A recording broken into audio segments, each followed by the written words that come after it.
세상을 바꾸는 정치 수다 팟캐스트 정치하를 바꾼다 42회 방송 시작하겠습니다. 42회 방송은 정청래의 키워드 분석을 중점으로 이야기 풀어가도록 하겠습니다.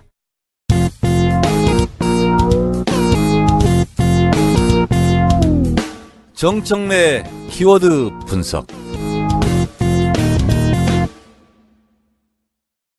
자, 오늘의 키워드 분석 뭡니까? 명퇴. 네, 또 하나는? 또 하나는 무지연합. 무지연합? 네. 단무지연합? 김무성, 박지원 연합.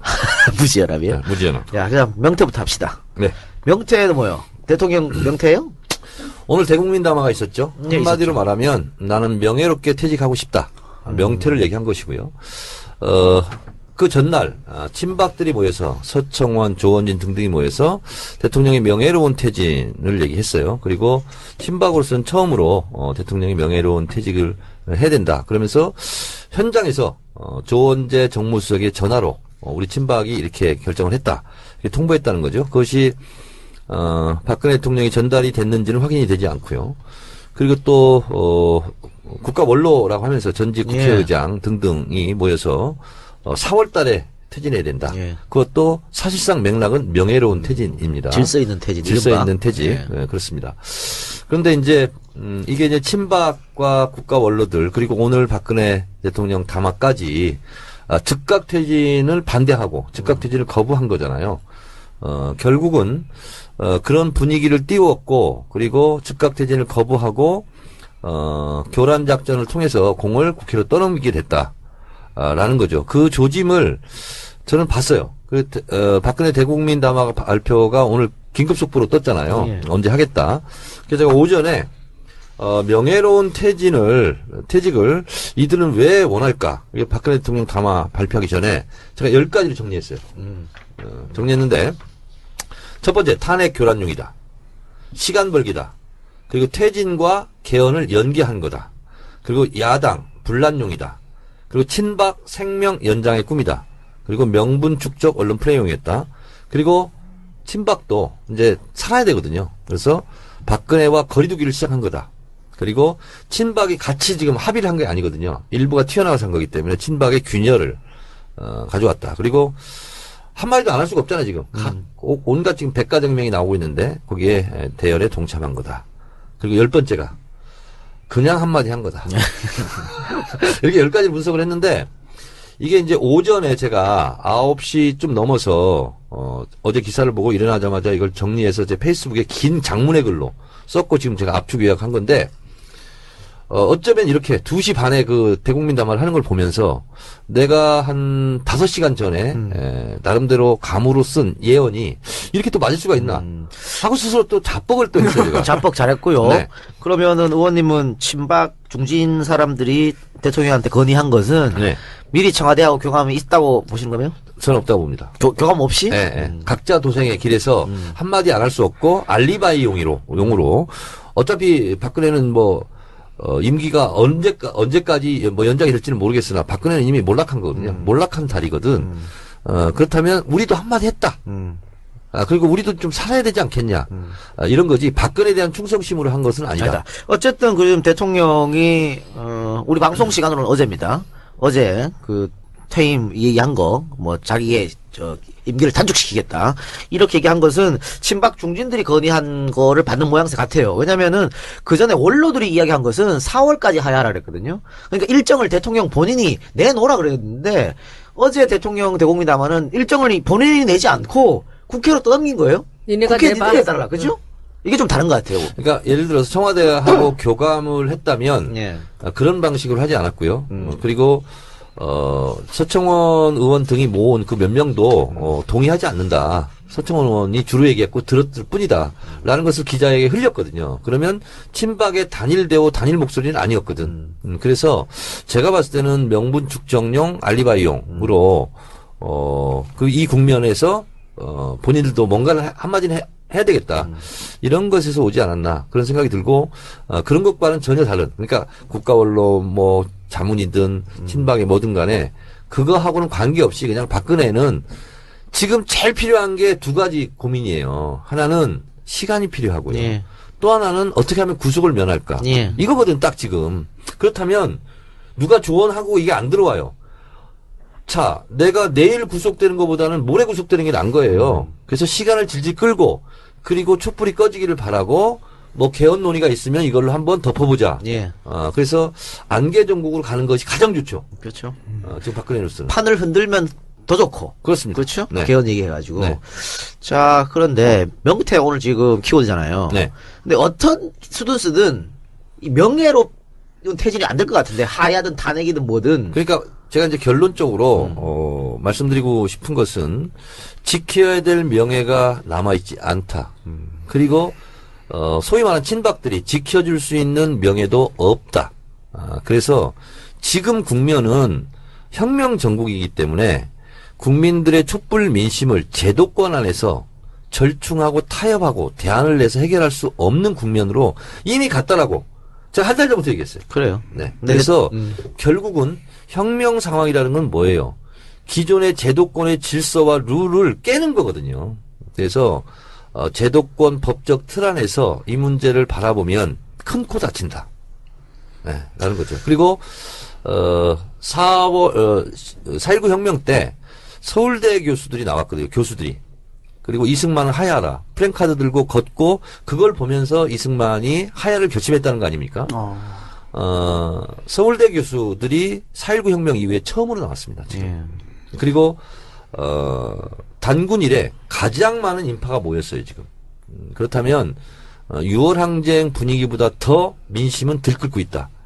그래서 박근혜가 피해 나갈 방법은 없다. 이렇게 보는 거죠. 저는 의원님 말씀하신 명태가 확 와닿는데요.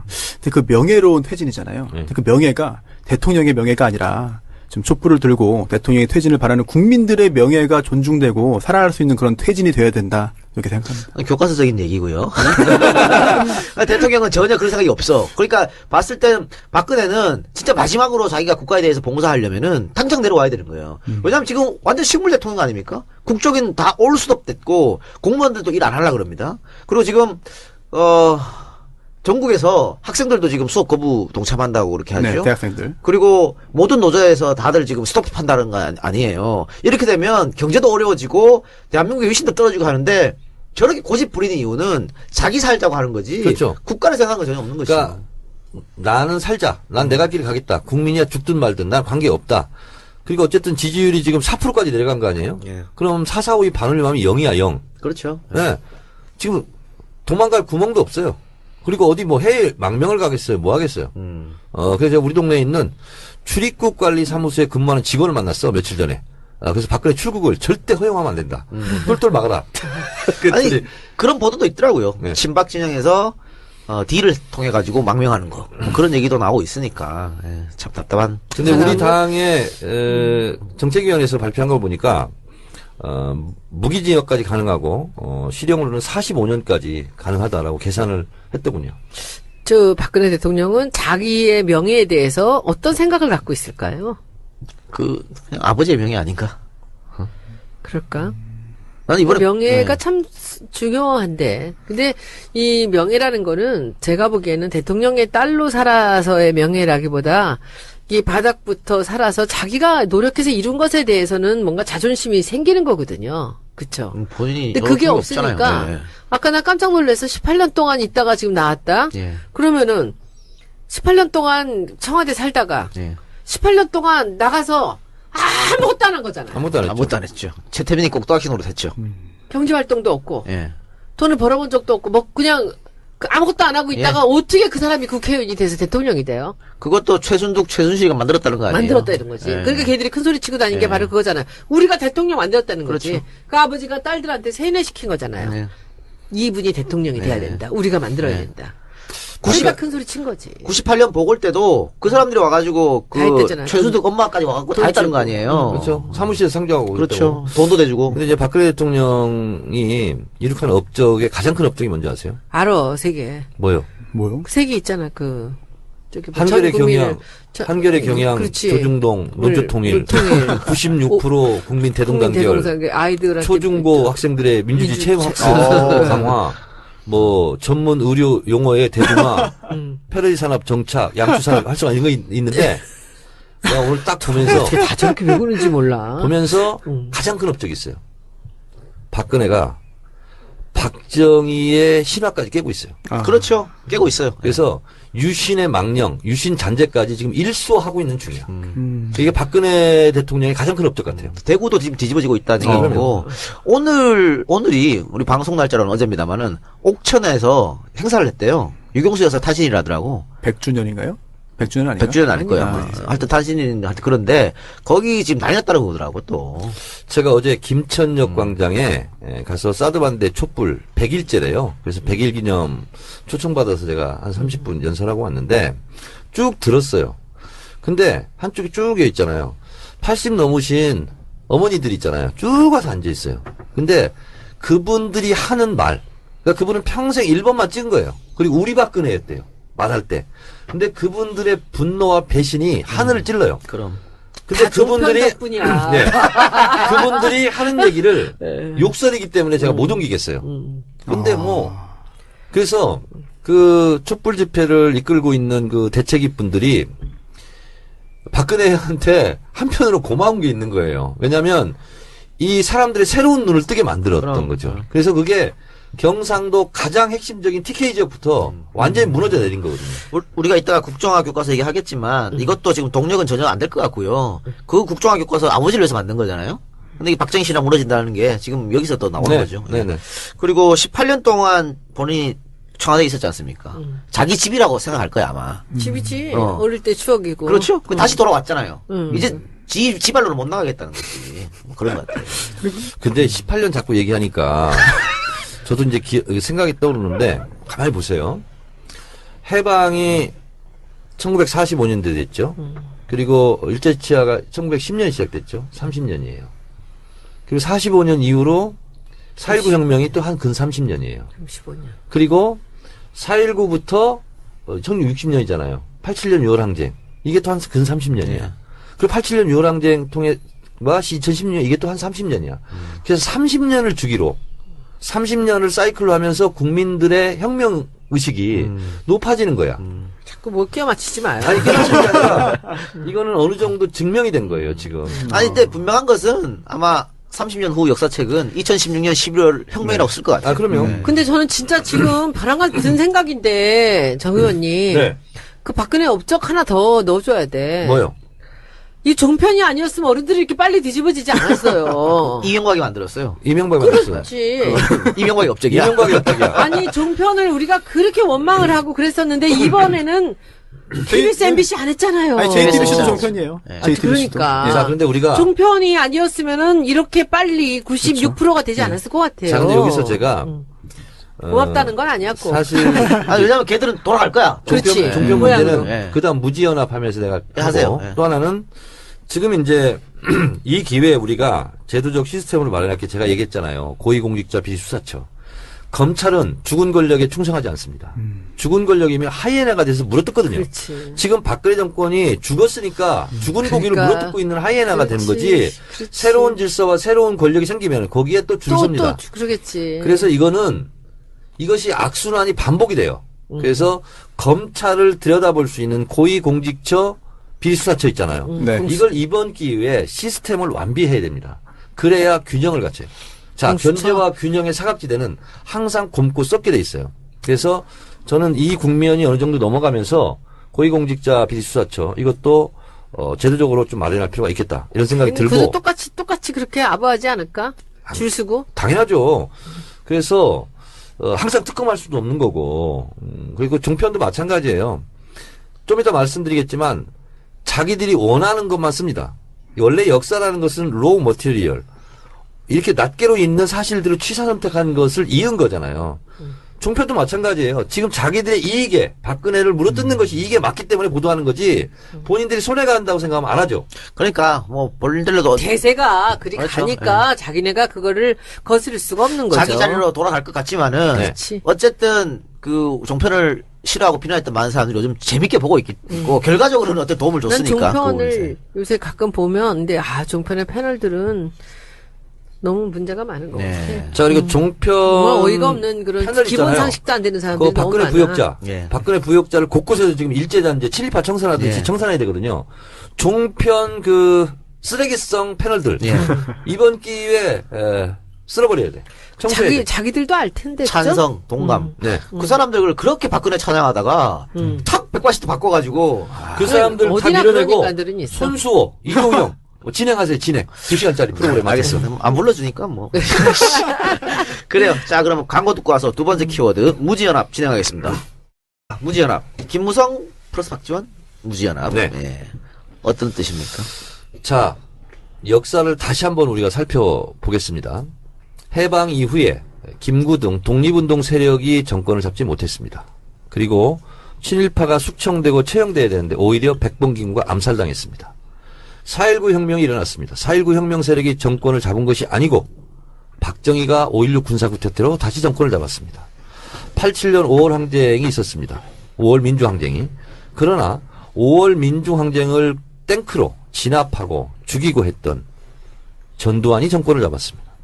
87년 6월 항쟁이 있었습니다.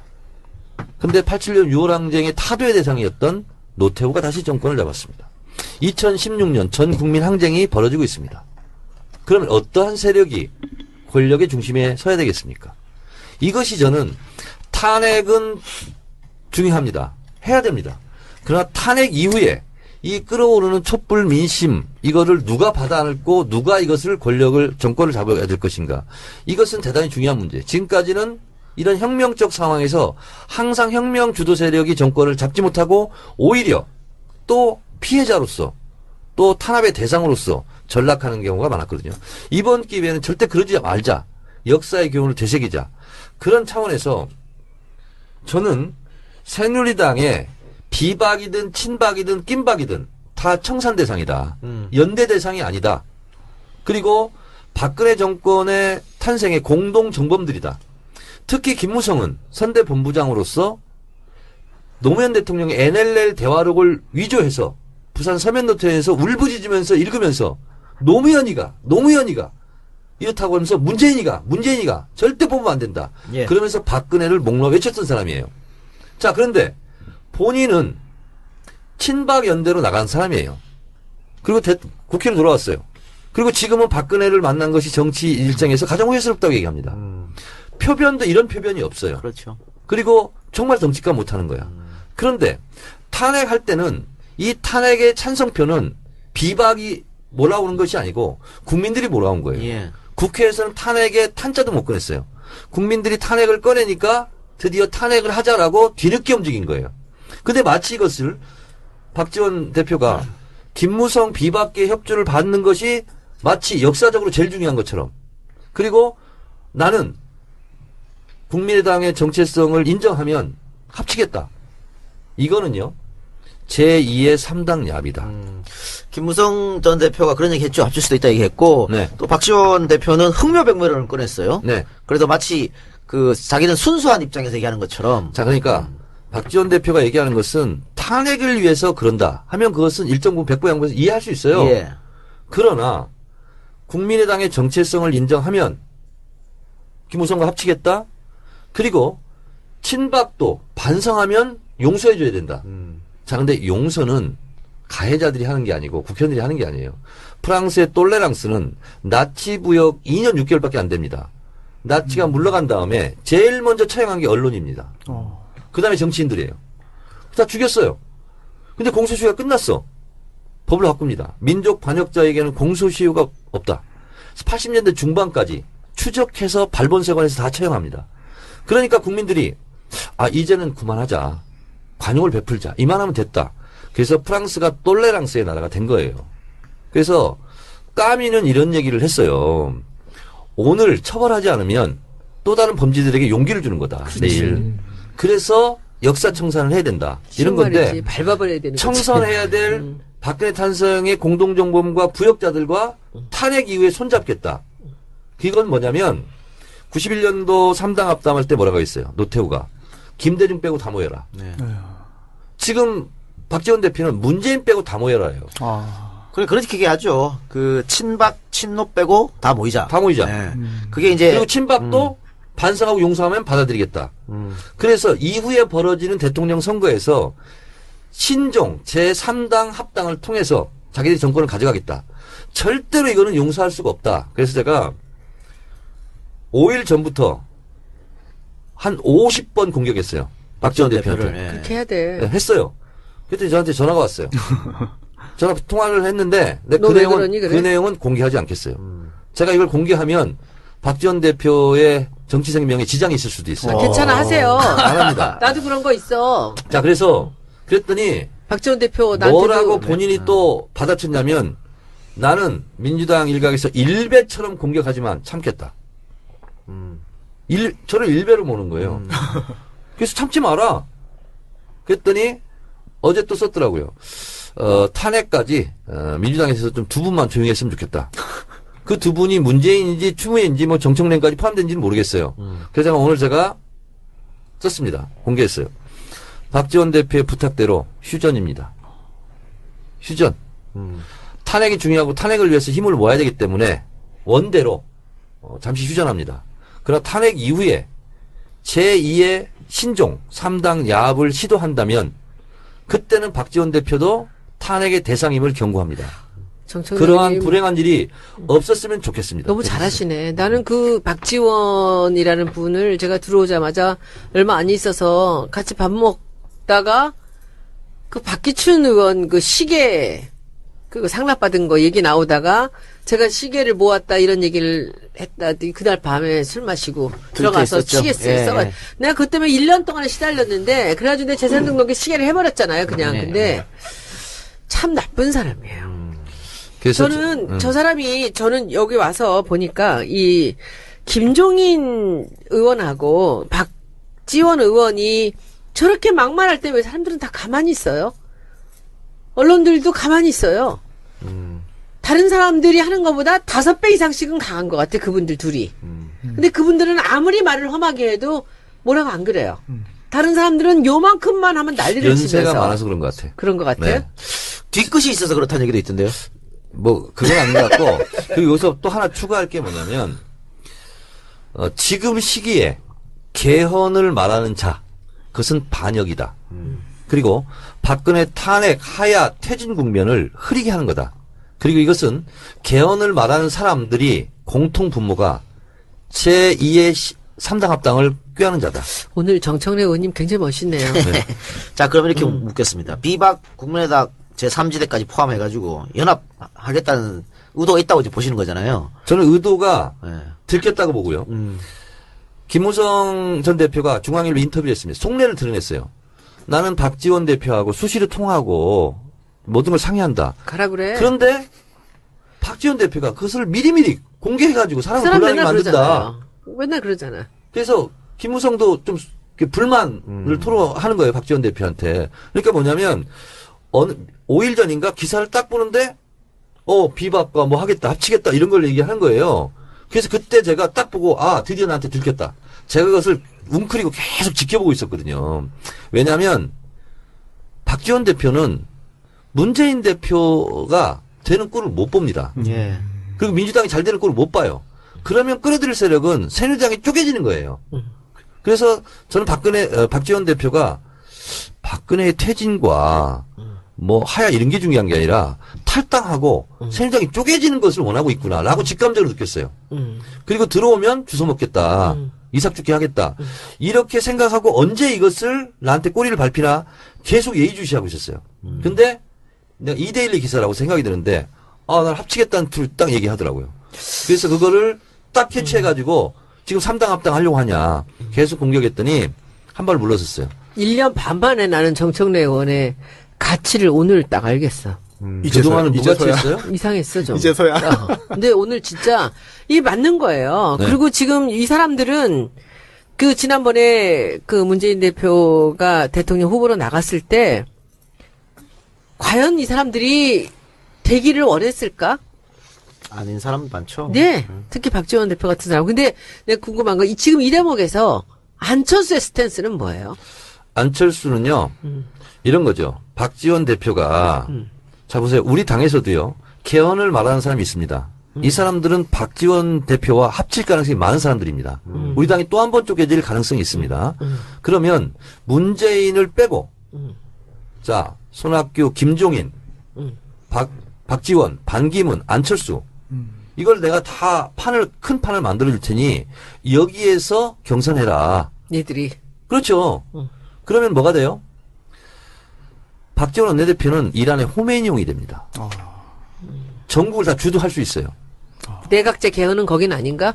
그것까지 같이 고려해서 고민하고 있을 거라고 봅니다. 근데 그렇다고 본다면 거기서 이제 싸움이 일어나는데 그러면 총리는 누구야? 박지원이야? 김종인이야? 여기에서 어떤 네티즌이요. 정말 정확한 말을 했어요. 개헌을 말하는 자는 정률하다. 실력도 없고 자격도 없으니까 학칙을 변경해서 부정 입학을 했다. 대통령 지지율도 안 나고 대통령이 될 가능성이 없는 사람들은 학칙을 바꾸듯이 헌법을 바꿔서 내각제를 통해서 총리를 꿈꾸고 있다. 그래요. 지금 개헌 주장한 사람들은 이게 직선제에서는 절대 안 되는 사람들끼리 모여서 얘기하는 그럼요. 거죠. 그런데 그런데 안철수 얘기 나왔으니까 지금 그 김무성 대표가 라디오 인터뷰에서 진행자가 안철수 대표가 연대 가능하냐고 물으니까 가능하다고 대답했습니다. 가능하다고 대답했죠. 그리고 안철수 대표가 저 인터뷰를 보고 기득권 타파할 수 있는 기회다 이렇게 또 화답했어요. 그렇죠. 화답했고 그 제3지대 무슨 개헌을 위한 토론회 있었지 않습니까? 거기에 더민주의 김성수, 박병성, 박영선, 최명결 의원이 참석했습니다.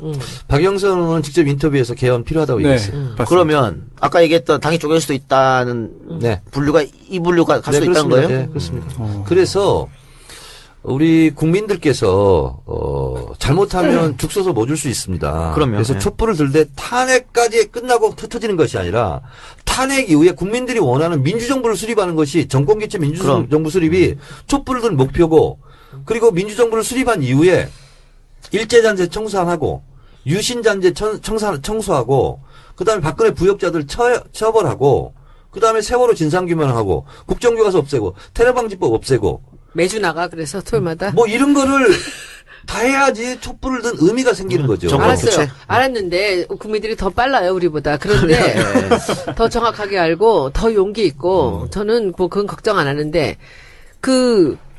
이제 여기서 이 대목에서 제가 의문이 가는 게 하나가 박지원 의원은 그럴 수 있어요. 야 이렇게 모여서 김무성이랑 모아가지고 이삭 죽게 해갖고 또 하나의 세력을 만든다. 그럼 안철수가 그러면 거기서 그 박지원 의원이 안철수 손을 들어주나? 제가 봤을 때는 어. 방송에서 다 말할 수는 없는데 예. 박지원 의원은 오른손에 떡을 들고 왼손에 또 떡을 들고 어떤 떡인지 모르게 사람들을 현혹시키는 그렇죠. 정치 기술이 현란합니다. 근데 전 지금 여기서 봐. 검은 떡을 가지고 흰 떡이라고 주장할 수 지금 있어요. 우리 여기서 재밌다. 이 정치 재밌어요. 어. 요새 보니까. 그러면 아까 그 박영선 의원이랑 최명길 의원이랑 김성수 의원 뭐 이런 사람들이 박병석 예. 이분들이 거기 참여를 했다. 뭐 토론회에 개헌 논의, 참석, 토론회. 개헌 논의. 그렇다고 해서 뭐 그분들이 다 개헌에 찬성하고 탈당한다는 건 저는 그렇게도 보지는 않아요. 네. 그런데 김종인 의원이 여기서 굉장히 제일 중요한 개헌 지지파거든요. 예. 근데 그러면은 정치를 내가 잘 몰라서 그러는데 정치에서 그러면 박지원 의원이 그렇게 제3세력을 만들면서 나간다 했을 때 김종인 의원이 안철수 쪽 손을 들어줄 수도 있다는 거야? 그쪽으로 가면? 당연하죠. 그런 거야? 안철수 개인의 손을 들어주는 게 아니라 그 세력을 지지하는 거죠. 아, 이런 건 있어. 이분은 내각제를 원하니까 내각이 됐을 때 대통령은 뭐 안철수가 되든 손학규가 되든 아무 상관이 없다라는 생각은 할 수 있어요. 아니 저는요 그 동상이목을 하고 있다고 보는데 내가 대통령 선거를 통해서 대통령이 될 가능성이 없는 사람들의 최종 정치 인생의 꿈은 내각제 총리입니다. 자, 손석희 앵커가 물었어요. 김무성 대표가 나왔어요, 뉴스룸에. 자, 총선 때는 나는 다시는 육선으로서 총선에 출마하지 않겠다. 라고 말했다. 근데 오늘 대선 불출마를 얘기했다. 그러면 다음에 총선에 또 나가야 되는 거 아닙니까? 왜냐하면 내각제 총리가 꿈이라면 그랬더니 그건 다시 점검하고 고민해봐야 네. 되겠네 하고 딱 들킨 거예요. 그러면서 동공 지진이 일어납니다. 예. 갑자기 예상치 못한 질문을 받았기 때문에. 그러니까 뭐냐면 내각제 개헌이 되면 총리를 하려면 국회의원을 해야 되는 거예요. 그러니까 총선 불출마 선언을 번복해야 되는 그런 재검토 고민을 하겠다라고 국회의원이 들킨 거예요. 아니면 안 되나? 그러면 안 되죠. 예. 아, 정말, 총리는? 근데 정말 재밌네요. 네. 그렇죠? 아, 예. 이거 되게 진짜 재밌는데. 재밌네요. 그러니까 이제 지금 보면은 이렇게 개헌파들이 나가서 뭉쳐서 따로 제3세력을 만든다고 했을 때 거기서 이 총리의 꿈을 갖고 있는 사람이 제가 보기에는 둘이라고. 총리 꿈은 다 갖고 있지 아, 않을까요? 아니야. 아니에요? 제가 봤을 때는요. 김무성 갖고 있다고 보고요. 저는 그렇게 생각하고요. 김종인 당연히 있고요. 정치 인생을 그렇게 마무리하고 싶은 거예요. 그리고 박지원 대표는 어쩌면 대통령 권한대행을 꿈꾸고 있는지도 몰라요. 총리를 하고 싶을 거예요. 그런데 대통령 권한대행이 총리니까. 제가 보기에는 지금 권한대행을 그게 총리니까. 총리가 권한대행이니까. 근데 지금 총리하는 거고 나중에 임기 보장된 이 총리하고 또 다르잖아요. 근데 제가 보기에는 지금 이렇게 제3 세력을 만들어서 이삭줍기를 해서 당을 하나를 세게 이게 만들어낸다라는 거는 글쎄 이게 김종인 의원이 잘하실까 아니면은 박지원 대표가 잘하실까? 박지원 대표가 100배 잘하죠. 그럼 자기가 100배 잘해서 이렇게 세력을 모아가지고 강하게 만들어서 놨을 때 이 사람이 김종인 대표한테 양보를 할까? 그렇지 않습니다. 안 하죠. 아니 뭐 박지원 대표가 그렇게 당을 또 새롭게 만들어서 파이 키워가지고 당권을 잡으려 할 수도 있는 문제고요. 그거는 뭐 지켜봐야 될 문제고. 재밌네. 어쨌든 이 사람들은 본인들이 어떤 수를 쓰든 대통령이 안 되기 때문에 일로 다 헤쳐먹어야 하는 거예요. 각자 생각을 하면서 친노 친문은 절대로 안 된다고 생각하는 거거든. 그렇죠. 손학규 전 대표가 오늘 박 대통령 인터뷰 담화한 다음에 뭐라 그랬냐면 무조건 대통령 얘기를 반대하면 안 된다 그랬단 말이야. 그럼요. 왜? 이 양반도 절대 대통령이 안 될 사람이기 때문에 또 다른 얘기를 하는 거예요. 그렇다면은 그분들이 오히려 동기부여는 정말 더 강할 수 있겠네요. 그렇죠. 손학규 대표는 이미 총리 자기 제안하면 받겠다고 그랬어요. 그러니까. 제안을 못 기다리고 받았죠. 있는 거야. 그거 아니면 할 게 없다니까. 그래서 지금 이러는 건데. 그런데 예. 만덕산의 명령을 마지막까지 기다리고 있는 거야 지금. 자, 이렇게 한번 물어봅시다. 국민의당이 지금 호남의 압도적인 몰표로 지금 제3당이 되는 거 아니에요. 근데 저렇게 정 의원님이 염려하시는 제2의 3당 야합 이루어지면 호남 민심이 또 어디로 갈 거냔 말이에요. 자, 그래서 결론적으로 말씀드리면 제가 박지원 대표를 비판하는 것은 제발 좀 그러지 않았으면 좋겠다는 제 개인적인 바람. 그리고 박지원 대표하고 개인적으로 인연도 있고 친분도 있고 그런 것이고 만약에 그렇게 된다면 결국은 본인도 촛불의 탄핵 대상이 될 것이다. 그래서 그러지 않았으면 좋겠다는 바람이 있는 거고 또 하나는 만약에 저는 박지원 대표가 굉장히 영리하신 분이기 때문에 호남 민심, 호남 촛불에 저는 몸을 불태우지는 않을 거라고 생각합니다. 그래서 제가 계속 미리미리 그 길목을 지키면서 경고 차원에서 예방주사 놓는 거. 예방주사 놓는 것이고 그리고 만약에 그런 일이 벌어지면 저는 호남에서 가만히 있지 않을 거라고 봅니다. 그래서 그런 국민의 지혜와 국민의 힘을 저는 믿습니다. 알겠습니다. 뭐 이런 얘기는 사실은 뭐 우리 국민들도 다들 알고 계실 거라 보고요. 자, 근데 탄핵 전까지 그래서 나는 휴전하겠다. 그래서 앞으로 탄핵할 때까지는 어쨌든 뭐 표를 모아서 해야 되니까 국회에서. 그래서 오늘 방송 이후로 제가 어떠한 트윗도 이제 탄핵까지는 날리지 않겠습니다. 트윗을 안 한다는 얘기야? 그 얘기를 안 한다는 그 얘기를. 트윗을 안 할 수가 있나? 무지연합 비판을 안 하겠다. 네. 알겠습니다. 그럼 정청래 키워드 분석 여기까지 마무리하고요. 자, 광고 듣고 와서 계속하겠습니다. 자, 어제 이제 교육부가 국정교과서 내용을 공개를 했습니다. 또 그동안 꽁꽁 숨겨놨던 지필진도 공개되었는데 교과서 내용, 지필진 내용 예상했던데 한치 어긋남이 없이 일단 지필진들은 뉴라이트 학자를 비롯해서 보수 1색입니다. 막 박 대통령을 찬양하는 사람들도 막 모여 있고 그리고 내용도 뭐 교학서 교과서랑 별 다를 바 없는 그런 교과서인데 좀 살펴보셨습니까? 그럼요. 네. 보니까 이제 저는 뭐 이승만 쪽을 이제 맡아갖고서는 이제 검토를 해서 아침에 기자간담회를 했습니다. 근데 제가 보기에는 이 국정이라는 제도를 떠나서 그 내용의 편향성도 넘어서 예. 우려할 만한 일이 벌어진 겁니다, 이번에. 이건 뭐냐면은 교과서 집필 경험이 없는 사람들이 이 책을 썼어요. 네, 그런 사람도 있고 아니에요. 그러니까 근현대사 파트인데 역사 전공자가 없는 전공 교수 한명 이게 없어요. 뭐냐면은 시간에 쫓겼어요. 보통 2년은 해야 된다는 그렇죠. 거예요. 그런데 1년만 시간에 했죠. 쫓기다 보니까 지필진이라고 이제 그 은퇴 학자나 사회과학자들을 정해놓고 예. 이 사람들이 이 짧은 시간에 이것을 하기 어려운 거예요. 그러니까 국사편찬위원회 연구원들을 동원을 해서 수정 보완을 하게 만든 거지. 제가 보기에는요. 누가 수정 보완을 지시했을까요? 이건 최순실이에요. 최순실 교과서요? 박근혜 최순실입니다. 이 사람이 그 연설문 쓰는 걸 좋아하잖아요. 그러니까 이 사람들한테 대중적인 감각을 어떻게 한다라고 하면서 여기서 지금 들어온 거 보면 너무나 명백해요. 새마을운동이라든지 박정희라든지 예. 단점은 줄이고 장점은 키우고 그렇죠. 이승만이라든지 이런 부분들이. 그런데 이게 이제 중요한 거는 이 교과서를 쓰시는 분들이 하는 말씀이 이걸 나눠 썼을 때 그 톤 앤 매너가 달라진다는 거죠.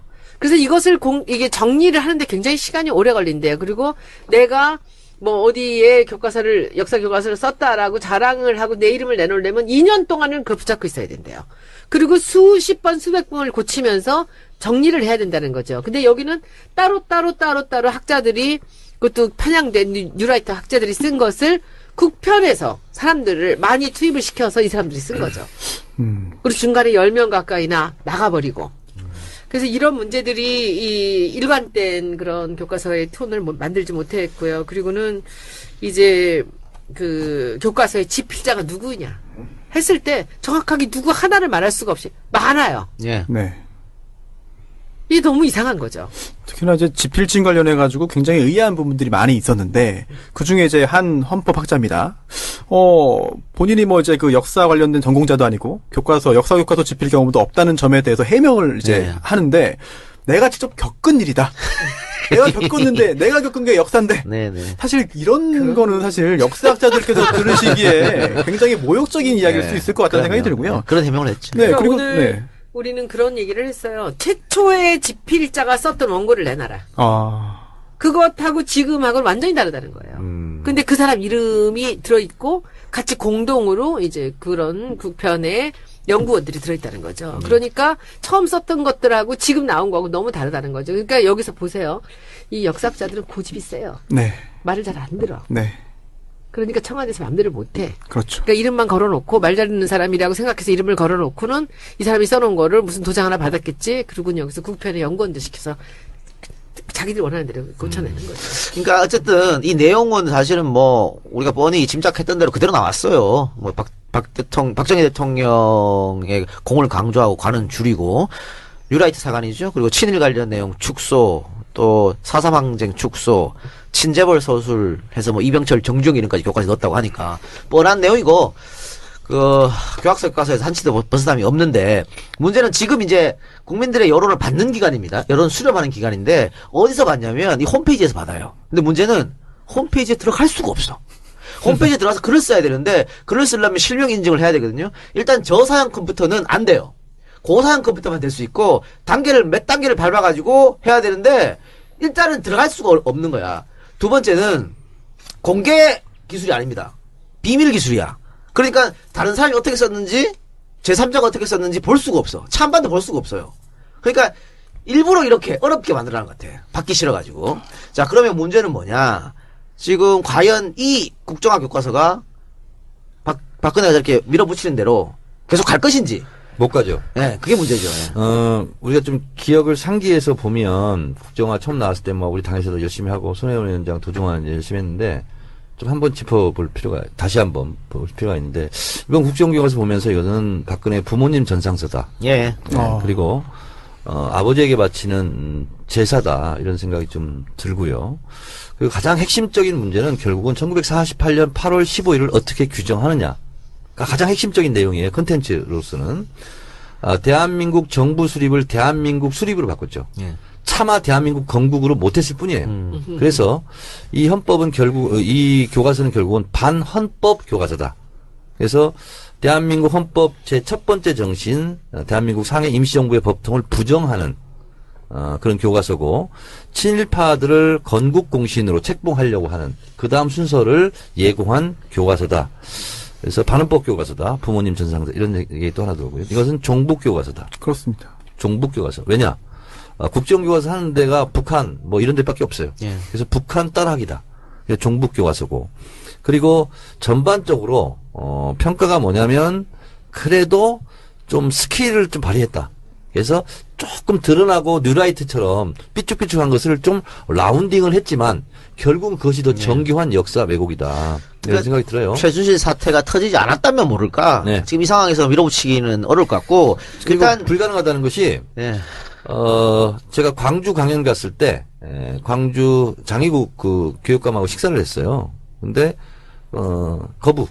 그러니까 지금 전국 교육감들이 대부분 이 교과서를 받지 거부. 않겠다. 네. 그리고 그 예산도 편성하지 않겠다. 네.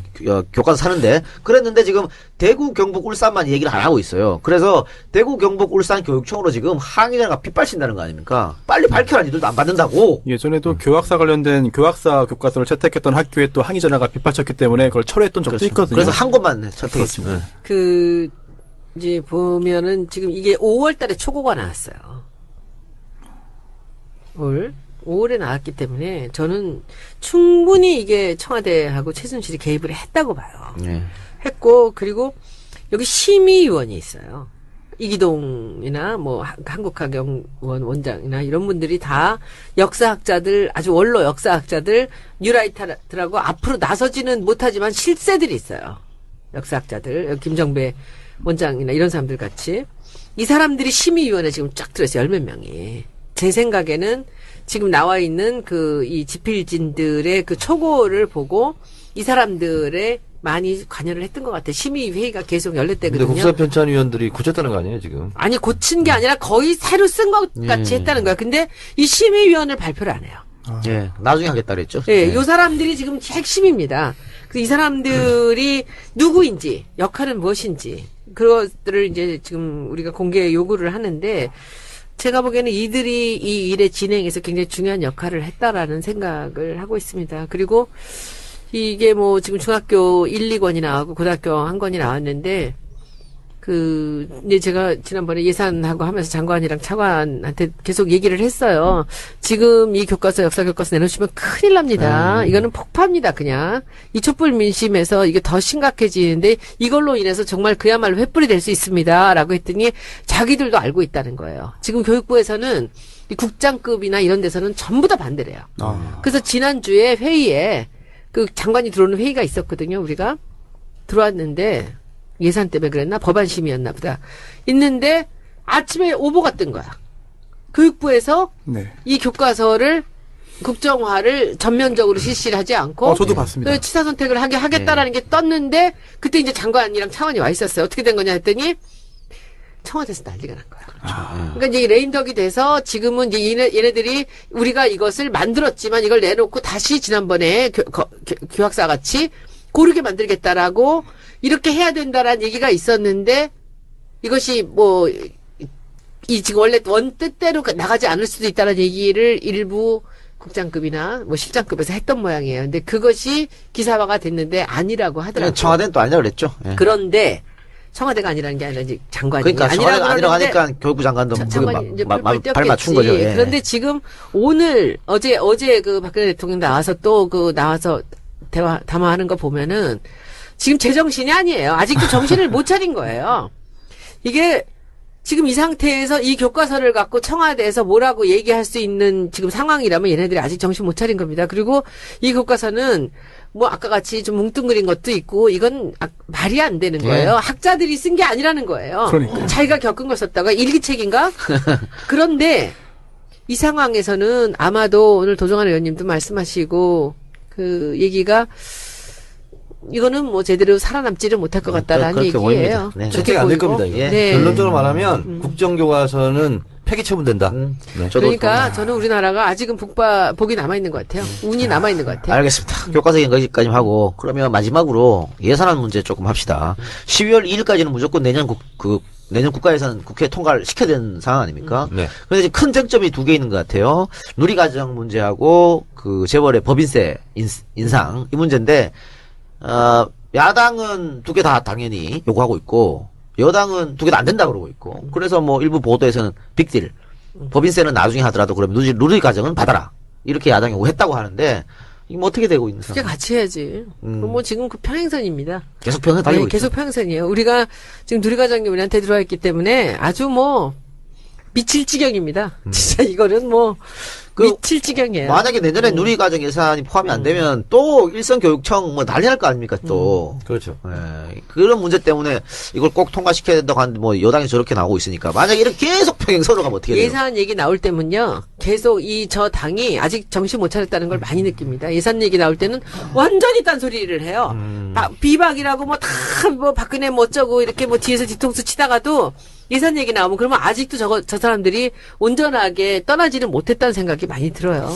법인세 관련해서는 이제 인상이라는 표현을 쓰는 게 정확하지 않을 수 있을 것 같아요. 제자리지, 예, 그거지. 환원시키는 거거든요. 환원이지. 과거 25였다가 지금 22%로 내려갔는데 그렇지. 다시 25%로 원래대로 돌려놔야 되는 것이기 때문에 인상이라는 표현을 쓰면은 사실은 뭐 기업의 반발을 더 불러일으킬 수 있고 국민들께서도 그 진실을 25%에서 내려갔다가 다시 올라오는 환원시킨다는 점에 대해서 잘 모르는 것 선수 같아요. 잘 불렀네. 자, 법인세 환원. 네. 자, 누리과정 예산은 혼란은 네. 올해까지입니다. 네. 올해까지고요.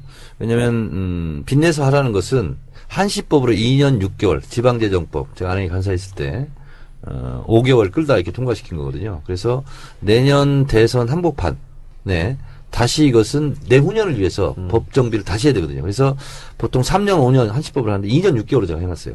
그래서 내년 이제 대선 한복판에 이걸 가지고 또 논쟁을 벌여야 돼요. 그리고 그 법을 다시 개정을 해야 돼요. 개정하지 않으면 끝나는 거예요. 빚내는 거. 그러면 국가 재정으로 해야 되거든요. 그래서 올해 잘 넘기면 내년에는 다시 법적 투쟁을 통해서 중앙정부에서 지원하는 걸로 이렇게 만들어 놓으면 돼요. 법적으로. 저는요, 그 법인세 얘기를 할 때, 이번에 우리가 국조의 그 삼성 물산 합병에 대한 얘기를 진짜 끝까지 물고 들어줘야 된다고 생각을 하는 이유 중에 하나가 뭐냐면은, 이 삼성은 단 두 가지 아주 절대절명의 목표가 있었어요. 하나는 아버지가 이건희 회장이 돌아가시기 전에 후계 체제를 갖춰야 되는 거예요. 이재용으로 네. 완전히 넘어가야 되는 거예요. 넘어가야 되고, 승계를 맞춰야 되는 거죠. 두 번째는 삼성전자 지분을 확보해야 되는 거죠. 네. 그 지분을 확보하지 못하면 나중에 뺏길 수도 있는 거잖아요.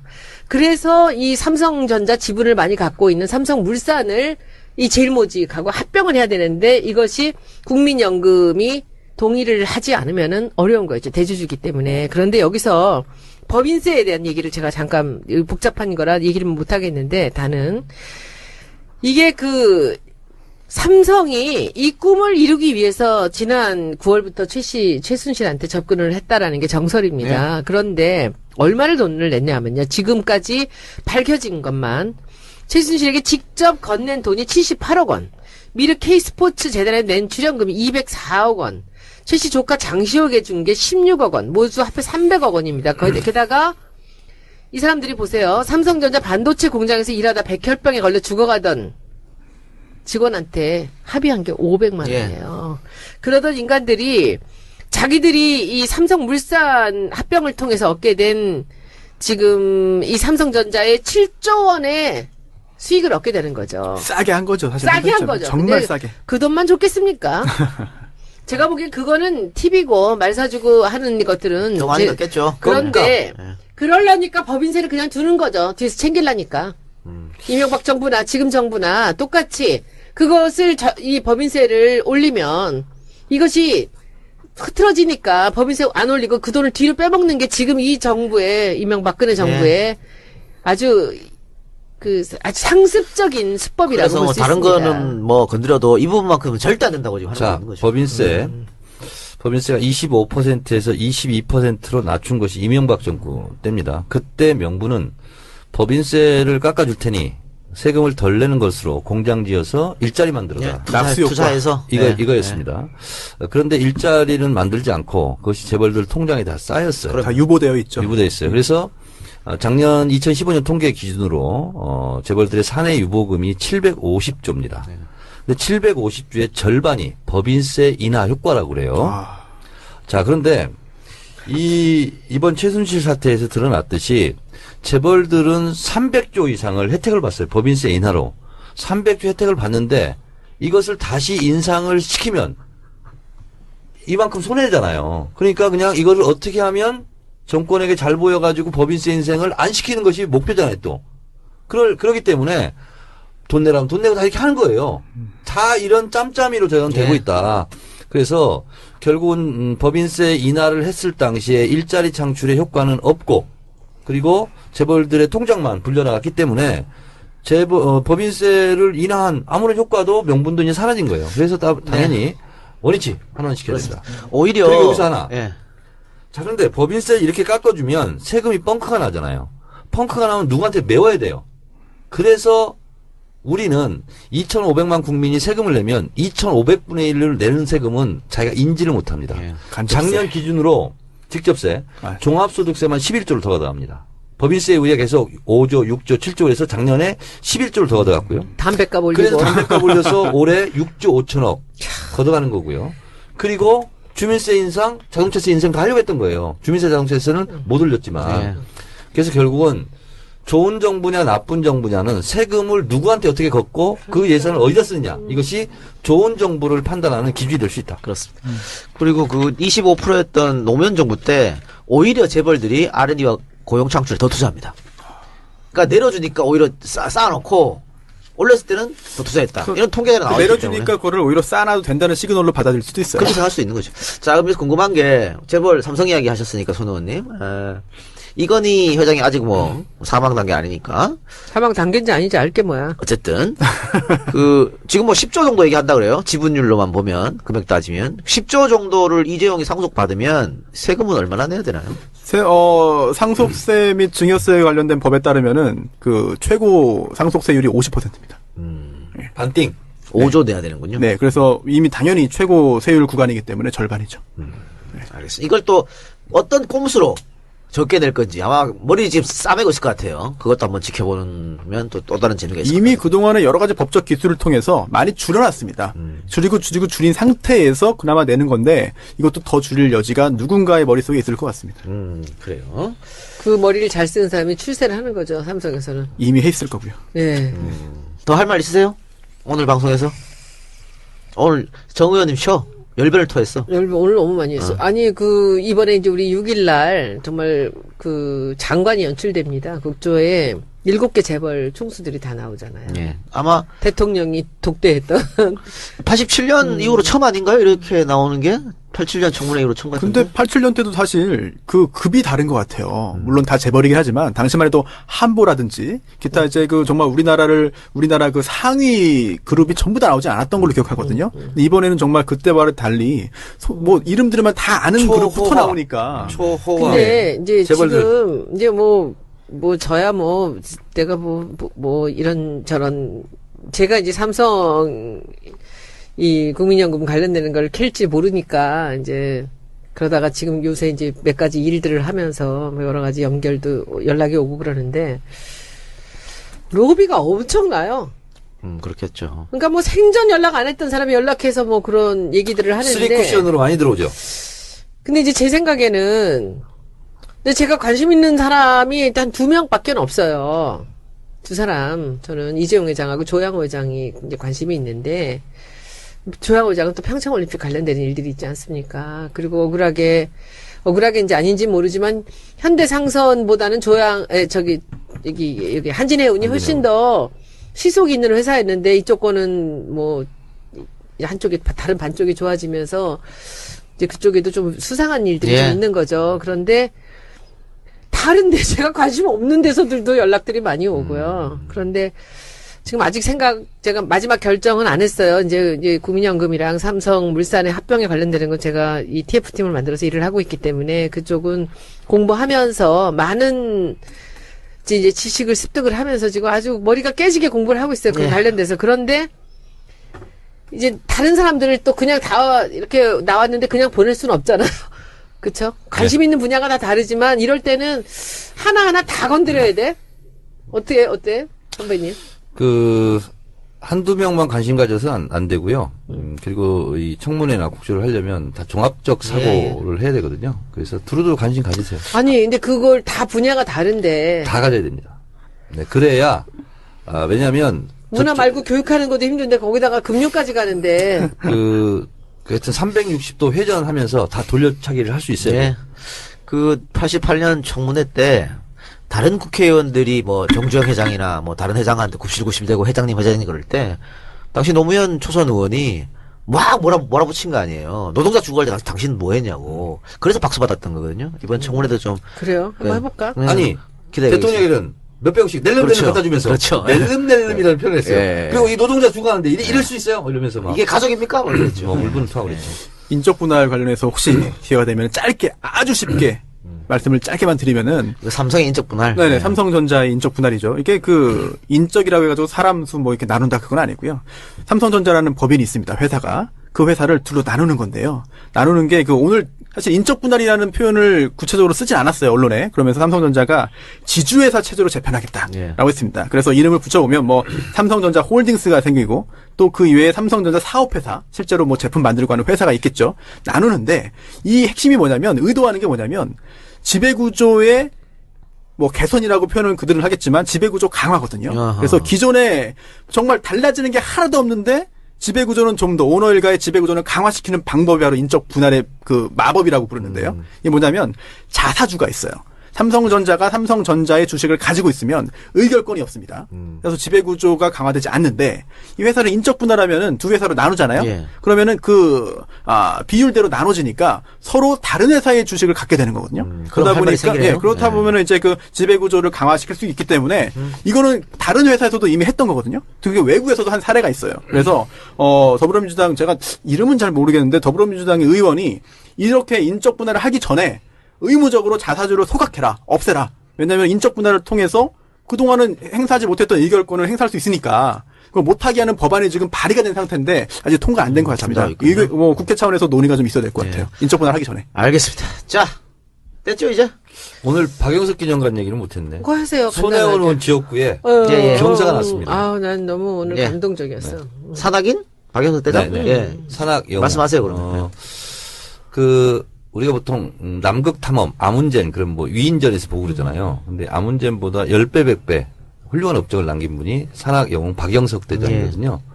그 히말라야 8,000m 14좌를 다 올랐고 대륙별 최고봉을 올랐고 남극 북극을 탐험했고 그래서 3극점을 다 찍은 그리고 대륙별 최고봉을 오른 분은 그래요? 인류 역사상 박영석 대장 딱 한 명입니다. 근데 이 기록을 앞으로 누구 못 깬답니다. 그래요. 예. 그 정도예요. 예, 그래서 이제 안나푸르나에서 이제 산이된 박영석 대장을 기념하는 젊은 나이에. 그렇죠.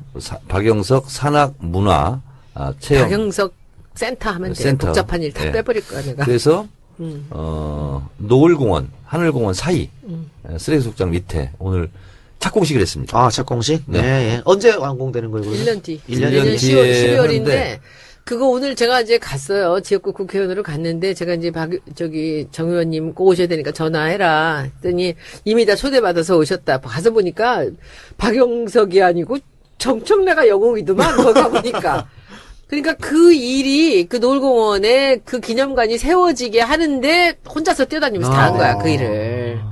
그래서 제가 수고하셨습니다. 마무리를 잘 해드릴게요. 네, 네. 근데 이제 박영석 멋있는 곳이 대장이 생겨날 것 같아요. 훌륭한 점이 이제 이분은 이제 모토가 뭐냐면 1% 가능성만 있으면 도전한다예요. 그리고 자서전에 보면 나는 산에서 죽을 것이다. 이런 얘기가 있어요. 근데 그분이 부귀 영화를 다 누릴 수가 있어요. 그리고 강연 가면 1,000만 원, 2,000만 원씩 강연료를 받을 수 있어요. 그리고 CF 다 찍을 수 있어요. 근데 이분이 의리의 사나이야. 노스페이스 하나만 거기서 계속 후원해줬거든요. 산에 한번 가면 몇 억씩 든대요. 그래서 거기에다만 의리를 지켰고 또 하나는 왜 그러면 당신은 CF 모델이나 이렇게 돈방석에 앉을 수 있는데 그걸 왜 안 하냐. 이렇게 물었는데 이분이 뭐라고 답변하냐면 박영석이라는 이름은 박영석 혼자 만든 게 아니다. 나랑 같이 산에 올라가다가 죽은 후배 대원들이 그 핏값으로 쌓아 올린 이름이 박영석이기 때문에 박영석 이름조차 박영석 혼자 사익을 취하는 걸로 쓰면 안 된다. 그래서 돈 버는 일을 안 해요, 이분이. 자기 이름을 이용해서 하고 있는데. 그래서 더 감동적이고 많은 선후배 산악인들이 그래서 존경하고 있는 거죠. 그 1년 뒤에 완공이 되면 정치 알바에서 알려드리겠습니다. 네, 그러면 이걸로 정치 알아봤구나 마치겠고요. 시간 겨우 했구만. 그 하나 예고해드릴 게 있는데 더불어민주당 서울특별시당에서 신입당원과 함께하는 1박 2일 탁치고 탄핵 토크가 있답니다. 가시는구나 또. 내가 가죠. 이 작가 안 가는 건 말씀 안 해요. 정청래 김홍걸 출연. 네. 어디가요? 여기가 라비톨 리조트? 경기도 라비돌. 라비돌 리조트. 그러니까 1박 2일이니까 12월 10일 날은 김홍걸 퍼블릭 박사하고 박사는 정청래 의원 또 김영우 의원도 참석할 수 있다고 하던데 하여튼 이렇게 해서 토크 콘서트가 열어지고요. 그리고 다음 날 12월 11일은 대선 주자들 뭐 김부겸, 문재인, 박원순, 안희정, 이재명 다 올지 반만 올지 모르겠습니다만 이분들이 와서 같이 함께 당원들과 이야기를 한답니다. 그래서 서울시당이 꼭 좀 홍보도 해달라 그때 그랬어요. 간 시당이 다음에 참 잘해 요새. 그때 간담회 사회는 정청래입니다. 간담회 사회? 대선 주자 간담회. 다음 날. 아, 네네. 잘 될까요? 나 그거 뭐 너무 걱정되네. 다 모든 건 다 제 위주로, 제 중심으로 다 진행을 하겠습니다. 하지 마요. 네, 근데 지금 이 작가님이 하셔야지. 한 300분 정도가 신청하셨대요. 네. 그래서 한 100분 정도만 더 했으면 좋겠다고 연락이 와서. 500명이 마감이라는데요. 450명. 1박 2일. 450명. 네. 하루는 이렇게 하고 두 번째 대선 주자. 그럼 예, 예. 사람들 많이 올 것 같은데. 네, 그리고 뭐 식사도 제공하고 네네. 참가비 5만 원 있습니다. 5만 여러분들 원은 어떻게 신청하는지 신청 방법. 잠자리 값도 안 되는데. 더불어민주당 특별시당에 연락하시기 바랍니다. 근데 요즘 시당 진짜 일 잘해요. 네. 10%까지 내려간 거 아니에요? 예. 그럼 4, 4, 5, 2 반올림 하면 0이야, 0. 그렇죠. 네. 지금 도망갈 구멍도 없어요. 그리고 어디 뭐 해외 망명을 가겠어요? 뭐 하겠어요? 그래서 제가 우리 동네에 있는 출입국 관리 사무소에 근무하는 직원을 만났어, 며칠 전에. 그래서 박근혜 출국을 절대 허용하면 안 된다. 똘똘 막아라. 아니, 그런 보도도 있더라고요. 네. 친박 진영에서 딜을 통해 가지고 망명하는 거. 뭐 그런 얘기도 나오고 있으니까 참 답답한. 근데 우리 당의 정책위원회에서 발표한 걸 보니까 무기징역까지 가능하고 실형으로는 45년까지 가능하다라고 계산을 했더군요. 저 박근혜 대통령은 자기의 명예에 대해서 어떤 생각을 갖고 있을까요? 그냥 아버지의 명예 아닌가? 그럴까? 나는 이번에 명예가 참 중요한데. 근데 이 명예라는 거는 제가 보기에는 대통령의 딸로 살아서의 명예라기보다 이 바닥부터 살아서 자기가 노력해서 이룬 것에 대해서는 뭔가 자존심이 생기는 거거든요. 그쵸? 본인이 근데 그게 노력한 게 없으니까 없잖아요. 네. 아까 나 깜짝 놀라서 18년 동안 있다가 지금 나왔다? 예. 그러면은 18년 동안 청와대 살다가 예. 18년 동안 나가서 아무것도 안 한 거잖아요. 아무것도 안 했죠. 아무것도 안 했죠. 최태민이 꼭두각시 노릇했죠. 경제 활동도 없고 예. 돈을 벌어본 적도 없고 뭐 그냥 아무것도 안 하고 있다가 어떻게 그 사람이 국회의원이 돼서 대통령이 돼요? 그것도 최순득, 최순실이가 만들었다는 거 아니에요? 만들었다 이런 거지. 예. 그러니까 걔들이 큰 소리 치고 다닌 게 예. 바로 그거잖아요. 우리가 대통령 만들었다는 거지. 그렇죠. 그 아버지가 딸들한테 세뇌시킨 거잖아요. 네. 이분이 대통령이 돼야 네. 된다. 우리가 만들어야 네. 된다. 90 우리가 큰 소리 친 거지. 98년 보궐 때도 그 사람들이 와가지고 다 했댔잖아요. 최순득 엄마까지 와갖고 다 했다는 거 아니에요? 그렇죠. 사무실에서 상주하고 그렇죠. 돈도 대주고. 근데 이제 박근혜 대통령이 이룩한 업적의 가장 큰 업적이 뭔지 아세요? 알아, 세계. 뭐요? 뭐요? 세계 있잖아, 저기 뭐 한겨레 전 국민을- 경향, 한겨레 경향, 그렇지. 조중동, 논조통일, 논통일. 96% 국민 대동단결, 대동단결, 아이들한테 초중고 학생들의 민주주의 민주 체험 학습 아. 강화, 뭐 전문 의료 용어의 대중화, 패러디 산업 정착, 양수 산업 활성화 이런 거 있는데 내가 오늘 딱 보면서 다 저렇게 왜 그런지 몰라. 보면서 가장 큰 업적이 있어요. 박근혜가 박정희의 신화까지 깨고 있어요. 그렇죠. 깨고 있어요. 그래서 유신의 망령, 유신 잔재까지 지금 일소하고 있는 중이야. 이게 박근혜 대통령의 가장 큰 업적 같아요. 대구도 지금 뒤집어지고 있다는 얘기고 오늘이 우리 방송 날짜로는 어제입니다만은 옥천에서 행사를 했대요. 유경수 여사 탄신이라더라고. 100주년인가요? 100주년 아니에요? 100주년 아닐 거야. 아니야. 하여튼 탄신인 하여튼 그런데 거기 지금 난리 났다고 그러더라고 또. 제가 어제 김천역 광장에 가서 사드반대 촛불 100일째래요. 그래서 100일 기념 초청받아서 제가 한 30분 연설하고 왔는데 쭉 들었어요. 근데 한쪽이 쭉 있잖아요. 80 넘으신 어머니들 있잖아요. 쭉 와서 앉아 있어요. 근데 그분들이 하는 말, 그러니까 그분은 평생 1번만 찍은 거예요. 그리고 우리 박근혜였대요. 말할 때. 근데 그분들의 분노와 배신이 하늘을 찔러요. 그럼. 근데 다 조편 덕분이야. 네. 그분들이 하는 얘기를 욕설이기 때문에 제가 못 옮기겠어요. 근데 뭐 그래서 그 촛불 집회를 이끌고 있는 그 대책위 분들이 박근혜한테 한편으로 고마운 게 있는 거예요. 왜냐하면 이 사람들의 새로운 눈을 뜨게 만들었던 그럼. 거죠. 그래서 그게 경상도 가장 핵심적인 TK 지역부터 완전히 무너져 내린 거거든요. 우리가 이따가 국정화 교과서 얘기하겠지만 이것도 지금 동력은 전혀 안 될 것 같고요. 그 국정화 교과서 아버지를 위해서 만든 거잖아요. 근데 이 박정희 씨랑 무너진다는 게 지금 여기서 또 나오는 거죠. 네네. 그리고 18년 동안 본인이 청와대에 있었지 않습니까?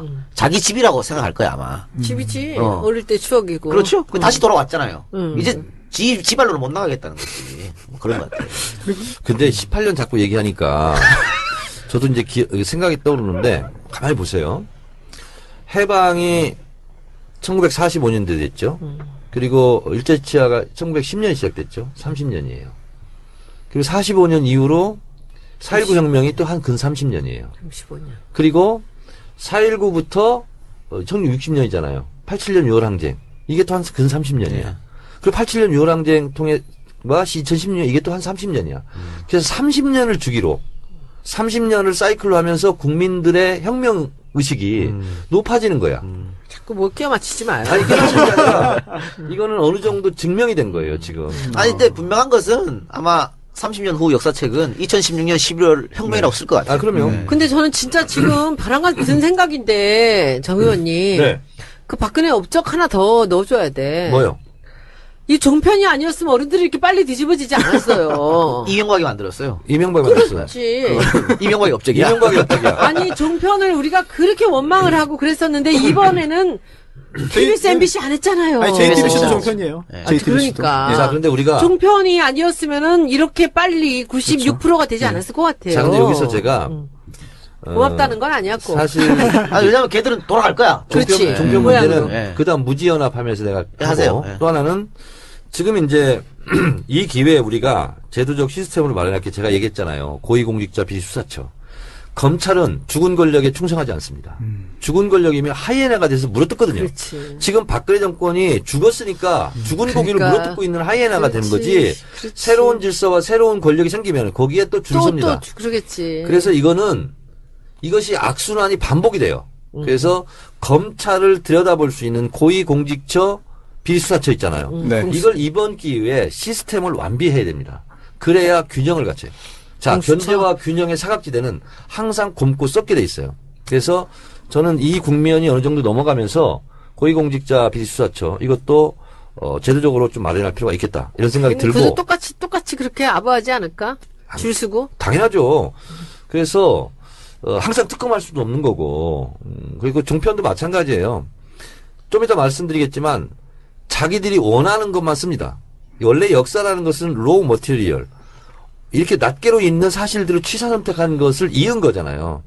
종편도 마찬가지예요. 지금 자기들의 이익에 박근혜를 물어뜯는 것이 이익에 맞기 때문에 보도하는 거지 본인들이 손해가 간다고 생각하면 안 하죠. 그러니까 뭐 본인들도 대세가 그리 그렇죠. 가니까 자기네가 그거를 거스를 수가 없는 거죠. 자기 자리로 돌아갈 것 같지만은 그렇지. 어쨌든 그 종편을 싫어하고 비난했던 많은 사람들이 요즘 재밌게 보고 있고 결과적으로는 어떤 도움을 난 줬으니까. 종편을 요새 가끔 보면 근데 종편의 패널들은 너무 문제가 많은 것 네. 같아. 자 그리고 종편 정말 어이가 없는 그런 패널 기본 있잖아요. 상식도 안 되는 사람들이 그 너무 박근혜 많아. 부역자, 예. 박근혜 부역자를 곳곳에서 지금 일제단제 친일파 청산하듯이 예. 청산해야 되거든요. 종편 그 쓰레기성 패널들 예. 이번 기회에 쓸어버려야 돼. 청소해야 돼. 자기들도 알 텐데. 그죠? 찬성, 동감. 네. 그 사람들을 그렇게 박근혜 찬양하다가 탁 180도 바꿔가지고 그 사람들 다 어디나 그런 밀어내고 인간들은 있어. 손수호, 이종영 진행하세요. 진행. 2시간짜리 프로그램 알겠습니다. 안 불러주니까 뭐. 그래요. 자, 그러면 광고 듣고 와서 두 번째 키워드 무지연합 진행하겠습니다. 무지연합. 김무성 플러스 박지원 무지연합. 네. 예. 어떤 뜻입니까? 자, 역사를 다시 한번 우리가 살펴보겠습니다. 해방 이후에 김구 등 독립운동 세력이 정권을 잡지 못했습니다. 그리고 친일파가 숙청되고 처형돼야 되는데 오히려 백범김과 암살당했습니다. 4.19 혁명이 일어났습니다. 4.19 혁명 세력이 정권을 잡은 것이 아니고 박정희가 5.16 군사구태태로 다시 정권을 잡았습니다. 87년 5월 항쟁이 있었습니다. 5월 민주항쟁이.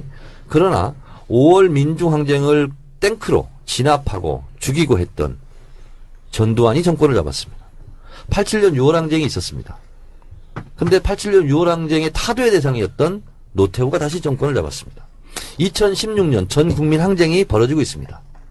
그러면 어떠한 세력이 권력의 중심에 서야 되겠습니까? 이것이 저는 탄핵은 중요합니다. 해야 됩니다. 그러나 탄핵 이후에 이 끓어오르는 촛불 민심 이거를 누가 받아 안고 누가 이것을 정권을 잡아야 될 것인가.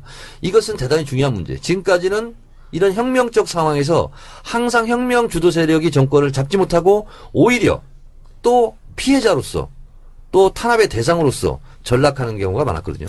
이번 기회에는 절대 그러지 말자. 역사의 교훈을 되새기자. 그런 차원에서 저는 새누리당의 비박이든 친박이든 낀박이든 다 청산 대상이다. 연대 대상이 아니다. 그리고 박근혜 정권의 탄생의 공동 정범들이다. 특히 김무성은 선대본부장으로서 노무현 대통령의 NLL 대화록을 위조해서 부산 서면노트에서 울부짖으면서 읽으면서 노무현이가 이렇다고 하면서 문재인이가 절대 뽑으면 안 된다. 예. 그러면서 박근혜를 목놓아 외쳤던 사람이에요. 자, 그런데 본인은 친박 연대로 나간 사람이에요. 그리고 국회로 돌아왔어요. 그리고 지금은 박근혜를 만난 것이 정치 일정에서 가장 후회스럽다고 얘기합니다. 표변도 이런 표변이 없어요. 그렇죠. 그리고 정말 덩치가 못하는 거야. 그런데 탄핵할 때는 이 탄핵의 찬성표는 비박이 몰아오는 것이 아니고 국민들이 몰아온 거예요. 예. 국회에서는 탄핵의 탄자도 못 꺼냈어요. 국민들이 탄핵을 꺼내니까 드디어 탄핵을 하자라고 뒤늦게 움직인 거예요. 근데 마치 이것을 박지원 대표가 김무성 비박계 협조를 받는 것이 마치 역사적으로 제일 중요한 것처럼, 그리고 나는 국민의당의 정체성을 인정하면 합치겠다. 이거는요, 제2의 3당 야비다. 김무성 전 대표가 그런 얘기 했죠. 합칠 수도 있다 얘기했고, 네. 또 박지원 대표는 흥묘백묘론을 꺼냈어요. 네. 그래서 마치 자기는 순수한 입장에서 얘기하는 것처럼. 자, 그러니까 박지원 대표가 얘기하는 것은 탄핵을 위해서 그런다 하면 그것은 일정 부분 백보 양보해서 이해할 수 있어요. 예. 그러나 국민의당의 정체성을 인정하면 김무성과 합치겠다. 그리고 친박도 반성하면 용서해줘야 된다. 자, 근데 용서는 가해자들이 하는 게 아니고 국회의원들이 하는 게 아니에요.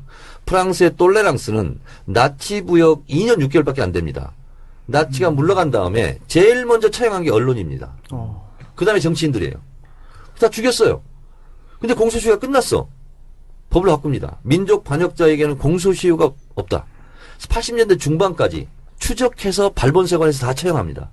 그러니까 국민들이 이제는 그만하자. 관용을 베풀자. 이만하면 됐다. 그래서 프랑스가 똘레랑스의 나라가 된 거예요. 그래서 까미는 이런 얘기를 했어요. 오늘 처벌하지 않으면 또 다른 범죄들에게 용기를 주는 거다. 내일. 세상을 바꾸는 정치수다 팟캐스트 정치 하루에 바꾼다 42회 방송 시작하겠습니다. 42회 방송은 정청래의 키워드 분석을 중점으로 이야기 풀어가도록 하겠습니다.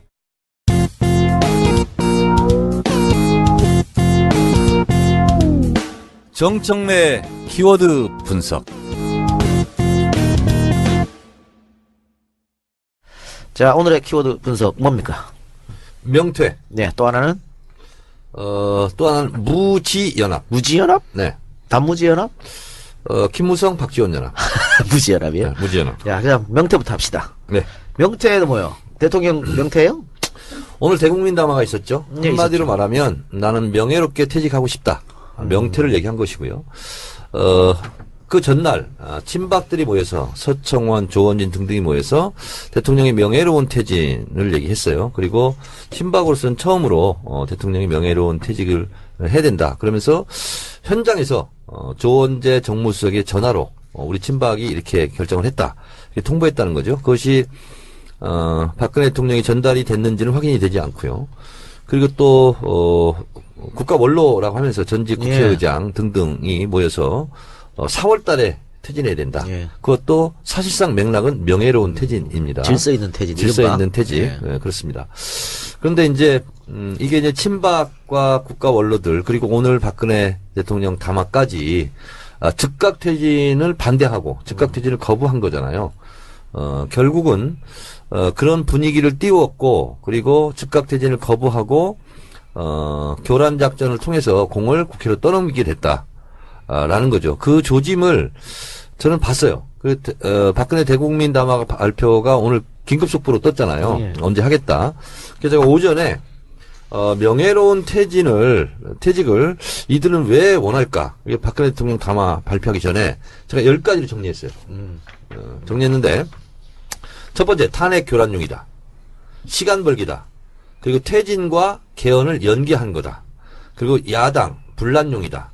그리고 친박 생명 연장의 꿈이다. 그리고 명분 축적 언론 프레임이었다. 그리고 친박도 이제 살아야 되거든요. 그래서 박근혜와 거리두기를 시작한 거다.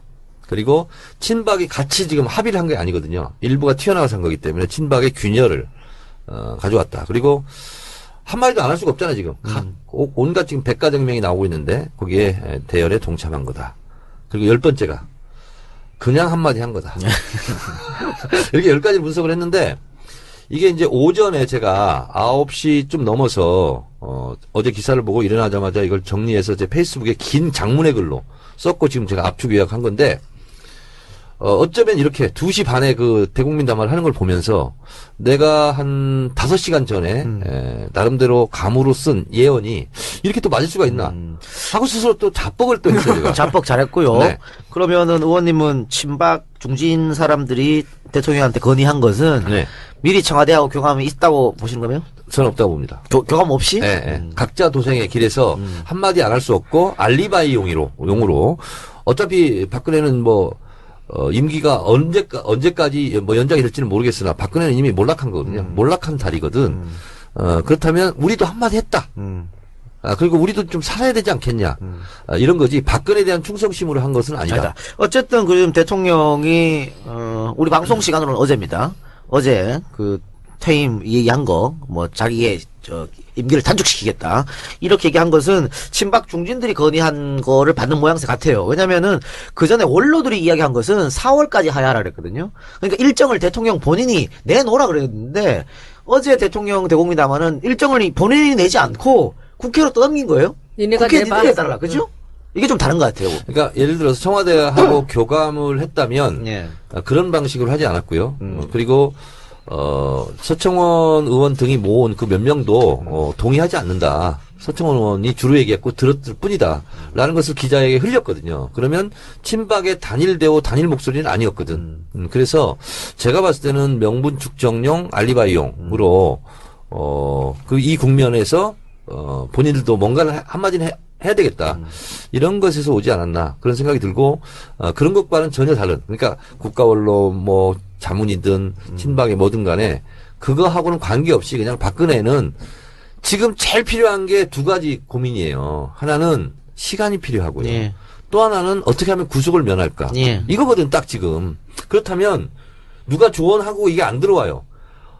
자, 내가 내일 구속되는 것보다는 모레 구속되는 게 나은 거예요. 그래서 시간을 질질 끌고 그리고 촛불이 꺼지기를 바라고 뭐 개헌 논의가 있으면 이걸로 한번 덮어보자. 예. 그래서 안개 정국으로 가는 것이 가장 좋죠. 그렇죠. 지금 박근혜로서는. 판을 흔들면 더 좋고. 그렇습니다. 그렇죠? 네. 개헌 얘기해가지고. 네. 자, 그런데 명태 오늘 지금 키워드잖아요. 네. 근데 어떤 수든 쓰든 이 명예로 이건 퇴진이 안 될 것 같은데 하야든 탄핵이든 뭐든. 그러니까 제가 이제 결론적으로 말씀드리고 싶은 것은 지켜야 될 명예가 남아있지 않다. 그리고 소위 말하는 친박들이 지켜줄 수 있는 명예도 없다. 그래서 지금 국면은 혁명 정국이기 때문에 국민들의 촛불 민심을 제도권 안에서 절충하고 타협하고 대안을 내서 해결할 수 없는 국면으로 이미 갔다라고 제가 한 달 전부터 얘기했어요. 그래요. 네. 네. 그래서 결국은 혁명 상황이라는 건 뭐예요? 기존의 제도권의 질서와 룰을 깨는 거거든요. 그래서 제도권 법적 틀 안에서 이 문제를 바라보면 큰 코 다친다. 네, 라는 거죠. 그리고 4.19 혁명 때 서울대 교수들이 나왔거든요. 교수들이. 그리고 이승만은 하야라. 플랜카드 들고 걷고 그걸 보면서 이승만이 하야를 결심했다는 거 아닙니까? 서울대 교수들이 4.19 혁명 이후에 처음으로 나왔습니다. 지금. 예. 그리고 단군 이래 가장 많은 인파가 모였어요. 지금. 그렇다면 6월 항쟁 분위기보다 더 민심은 들끓고 있다.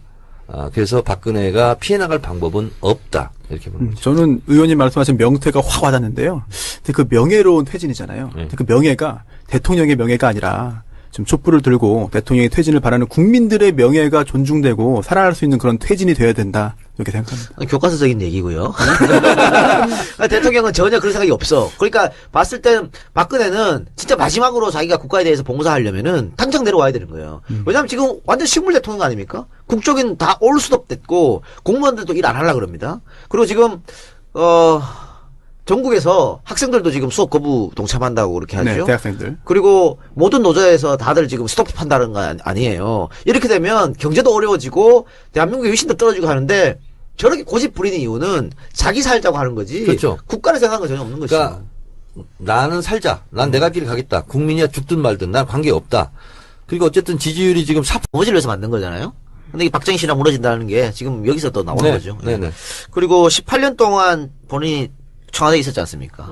자기 집이라고 생각할 거야, 아마. 집이지. 어. 어릴 때 추억이고. 그렇죠? 그 다시 돌아왔잖아요. 음. 이제 지발로는 못 나가겠다는 거지. 뭐 그런 것 같아요. 근데 18년 자꾸 얘기하니까 저도 이제 생각이 떠오르는데 가만히 보세요.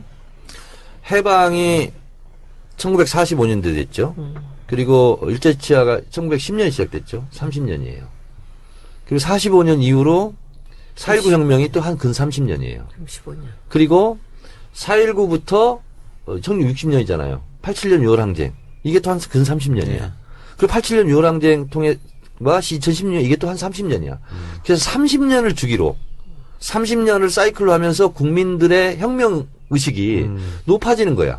자꾸 뭐 끼워 맞추지 마요. 아니, 그게 아니라 이거는 어느 정도 증명이 된 거예요, 지금. 아니, 근데 분명한 것은 아마 30년 후 역사책은 2016년 11월 혁명이라고 쓸 것 같아요. 아, 그러면. 근데 저는 진짜 지금 벼랑 같은 생각인데, 정 의원님. 네. 그 박근혜 업적 하나 더 넣어줘야 돼. 뭐요? 이 종편이 아니었으면 어른들이 이렇게 빨리 뒤집어지지 않았어요. 이명박이 만들었어요. 이명박이 만들었어요. 그렇지.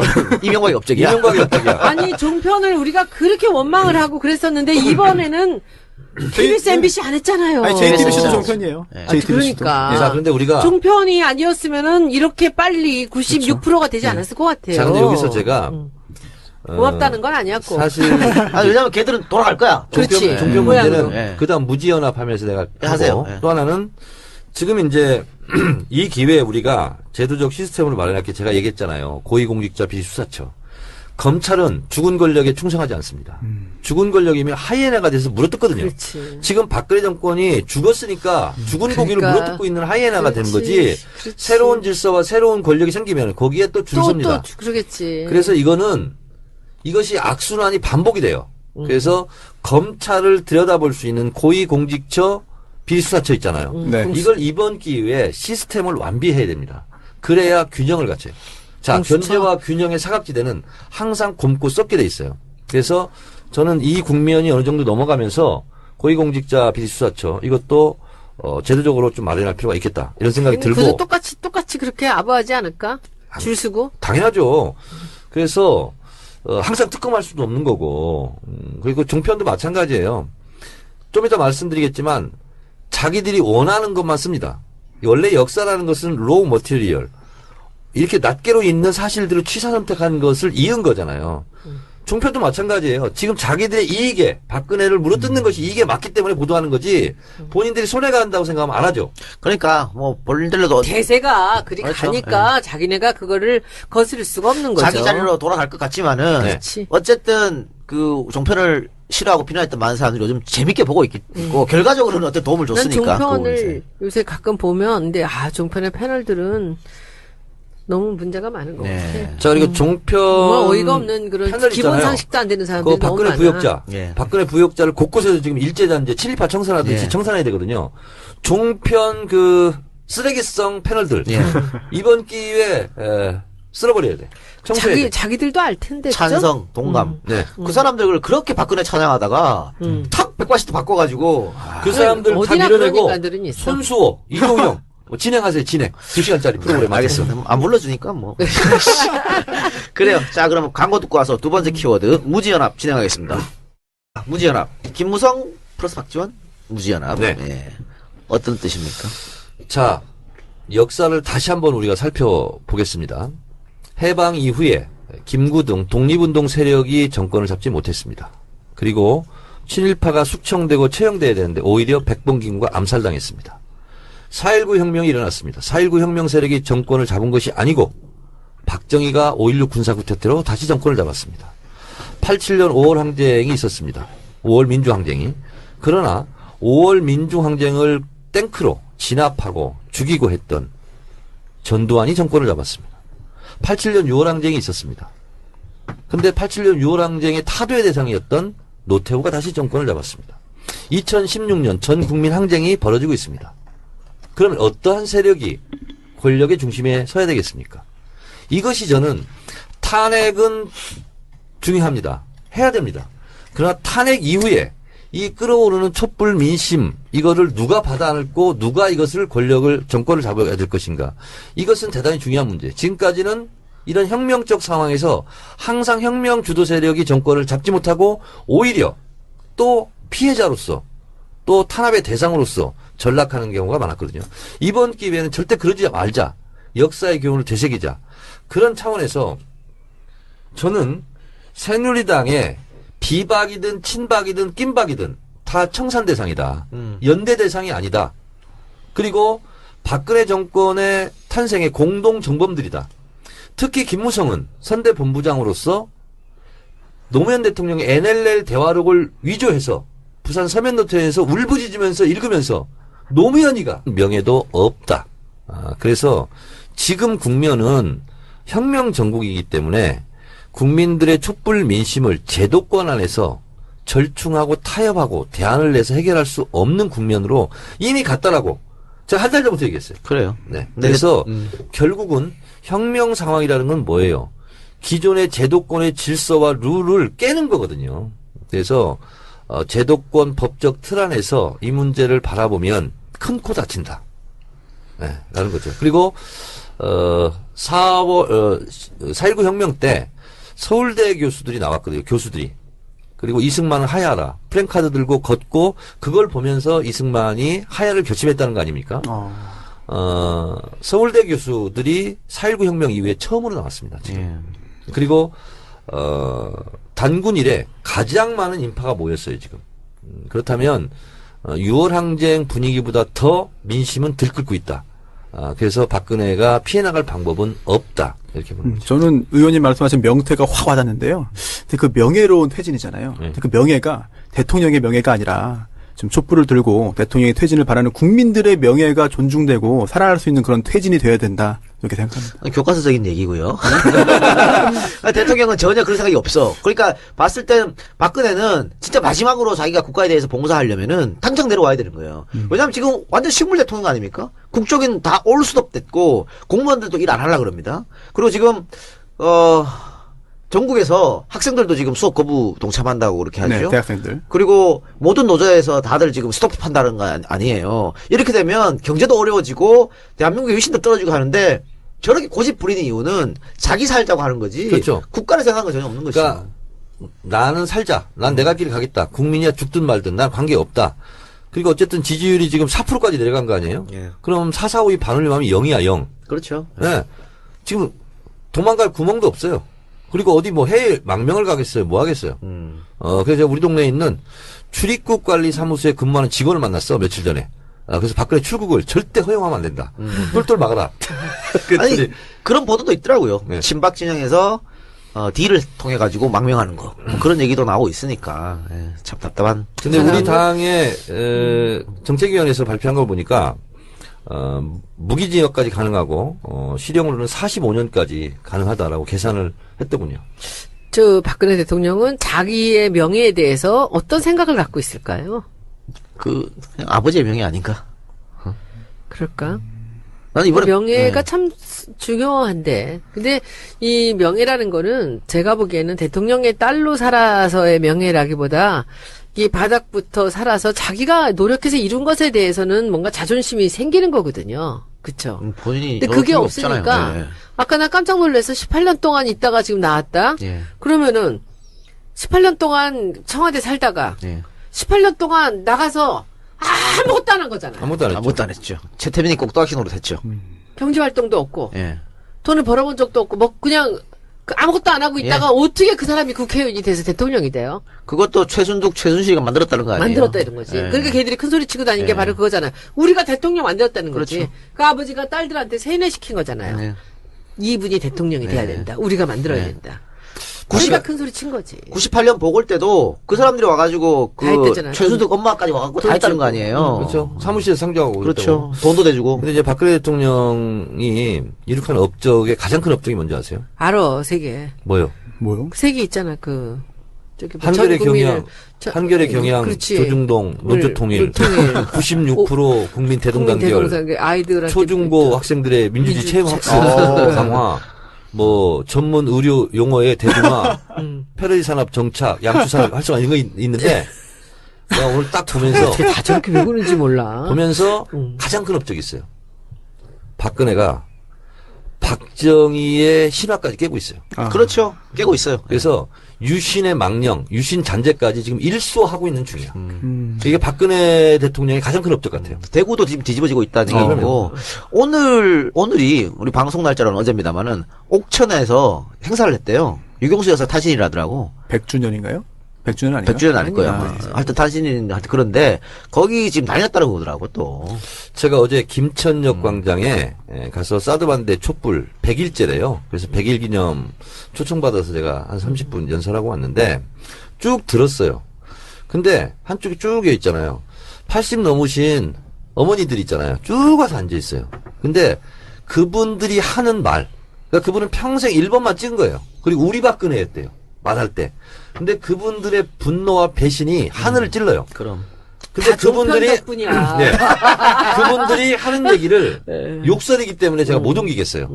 근데 뭐 그래서 그 촛불 집회를 이끌고 있는 그 대책위 분들이 박근혜한테 한편으로 고마운 게 있는 거예요. 왜냐하면 이 사람들의 새로운 눈을 뜨게 만들었던 거죠. 그래서 그게 경상도 가장 핵심적인 TK 지역부터 완전히 무너져 내린 거거든요.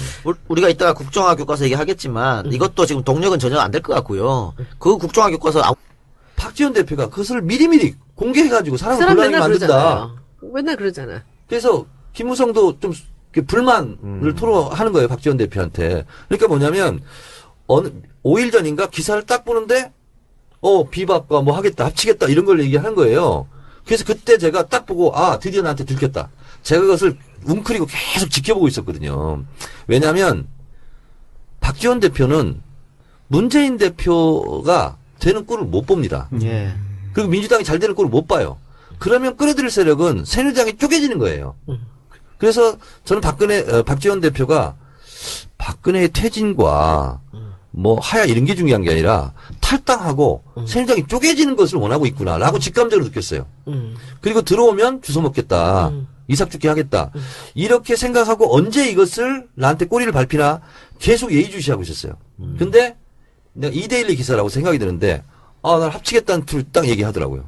그래서 그거를 딱 캐치해가지고 지금 3당 합당 하려고 하냐 계속 공격했더니 한 발 물러섰어요. 1년 반 만에 나는 정청래 의원의 가치를 오늘 딱 알겠어. 그동안은 무가치 했어요? 이상했어, 좀. 이제서야. 근데 오늘 진짜, 이게 맞는 거예요. 네. 그리고 지금 이 사람들은, 지난번에 문재인 대표가 대통령 후보로 나갔을 때, 과연 이 사람들이 되기를 원했을까? 아닌 사람 많죠. 네. 특히 박지원 대표 같은 사람. 근데 내가 궁금한 건, 지금 이 대목에서 안철수의 스탠스는 뭐예요? 안철수는요, 이런 거죠. 박지원 대표가, 자 보세요. 우리 당에서도요, 개헌을 말하는 사람이 있습니다. 이 사람들은 박지원 대표와 합칠 가능성이 많은 사람들입니다. 우리 당이 또 한 번 쪼개질 가능성이 있습니다. 그러면 문재인을 빼고, 자, 손학규, 김종인, 박지원, 반기문, 안철수, 이걸 내가 다 큰 판을 만들어 줄 테니, 여기에서 경선해라. 얘들이. 그렇죠. 그러면 뭐가 돼요? 박지원 원내대표는 이란의 호메니용이 됩니다. 전국을 다 주도할 수 있어요. 내각제 개헌은 거긴 아닌가? 그것까지 같이 고려해서 고민하려고 있을 거라고 봅니다. 근데 그렇다고 본다면 거기서 이제 싸움이 일어나는데, 그러면 총리는 누구야? 박지원이야? 김종인이야? 여기에서 어떤 네티즌이요. 정말 정확한 말을 했어요. 개헌을 말하는 자는 정률하다. 실력도 없고 자격도 없으니까 학칙을 변경해서 부정 입학을 했다. 대통령 지지율도 안 나고 대통령이 될 가능성이 없는 사람들은 학칙을 바꾸듯이 헌법을 바꿔서 내각제를 통해서 총리를 꿈꾸고 있다. 그래요. 지금 개헌 주장한 사람들은 이게 직선제에서는 절대 안 되는 사람들끼리 모여서 얘기하는 그럼요. 거죠. 그런데 그런데 안철수 얘기 나왔으니까 지금 김무성 대표가 라디오 인터뷰에서 진행자가 안철수 대표가 연대 가능하냐고 물으니까 가능하다고 대답했습니다. 가능하다고 대답했죠. 그리고 안철수 대표가 이 인터뷰를 보고 기득권 탑할 수 있는 기회다 이렇게 또 화답했어요. 그렇죠. 화답했고 제3지대 무슨 개헌을 위한 토론회 있었지 않습니까? 거기에 더민주의 김성수, 박병성, 박영선, 최명길 의원이 참석했습니다. 박영선 의원은 직접 인터뷰에서 개헌 필요하다고 얘기했어요. 맞습니다. 그러면 아까 얘기했던 당이 쪼갤 수도 있다는 네. 분류가 이 분류가 갈 수 있다는 거예요? 네, 그렇습니다. 그래서 우리 국민들께서 잘못하면 죽 서서 못 줄 수 있습니다. 그럼요. 그래서 네. 촛불을 들되 탄핵까지 끝나고 흩어지는 것이 아니라 탄핵 이후에 국민들이 원하는 민주정부를 수립하는 것이 정권기체 민주정부 수립이 촛불을 든 목표고, 그리고 민주정부를 수립한 이후에 일제잔재 청산하고 유신잔재 청소하고, 그다음에 박근혜 부역자들 처벌하고, 그다음에 세월호 진상규명하고 국정교과서 없애고 테러방지법 없애고 매주 나가 그래서 토요일마다. 뭐 이런 거를 다 해야지 촛불을 든 의미가 생기는 거죠. 정권 알았어요. 교체. 알았는데 국민들이 더 빨라요 우리보다. 그런데 더 정확하게 알고 더 용기 있고 저는 뭐 그건 걱정 안 하는데 이제 여기서 이 대목에서 제가 의문이 가는 게 하나가 박지원 의원은 그럴 수 있어요. 야 이렇게 모여서 김무성이랑 모아가지고 이삭 죽게 해갖고 또 하나의 세력을 만든다. 그럼 안철수가 그러면 거기서 그 박지원 의원이 안철수 손을 들어주나? 제가 봤을 때는 어. 방송에서 다 말할 수는 없는데 예. 박지원 의원은 오른손에 떡을 들고 왼손에 또 떡을 들고 어떤 떡인지 모르게 사람들을 현혹시키는 그렇죠. 정치 기술이 현란합니다. 근데 전 지금 여기서 봐. 검은 떡을 가지고 흰 떡이라고 주장할 수 지금 있어요. 우리 여기서 대주 재밌다. 이 정치 재밌어요. 어. 요새 보니까. 그러면 아까 그 박영선 의원이랑 최명길 의원이랑 김성수 의원 뭐 이런 사람들이 박병석 예. 이분들이 거기 참여를 했다. 뭐 토론회 개헌 참석, 개헌 논의. 그렇다고 해서 뭐 그분들이 다 개헌에 찬성하고 탈당한다는 건 저는 그렇게도 보지는 않아요. 예. 그런데 김종인 의원이 여기서 굉장히 제일 중요한 개헌 지지파거든요. 예. 근데 그러면은 정치를 내가 잘 몰라서 그러는데 정치에서 그러면 박지원 의원이 그렇게 제3세력을 만들면서 나간다 했을 때 김종인 의원이 안철수 쪽 손을 들어줄 수도 있다는 거야? 그쪽으로 가면? 당연하죠. 그런 거야? 안철수 개인의 손을 들어주는 게 아니라 그 세력을 지지하는 거죠. 아, 이런 건 있어. 이분은 내각제를 원하니까 세상을 바꾸는 정치수다 팟캐스트 정치 하나에 바꾼다 42회 방송 시작하겠습니다. 42회 방송은 정청래의 키워드 분석을 중점으로 이야기 풀어가도록 하겠습니다.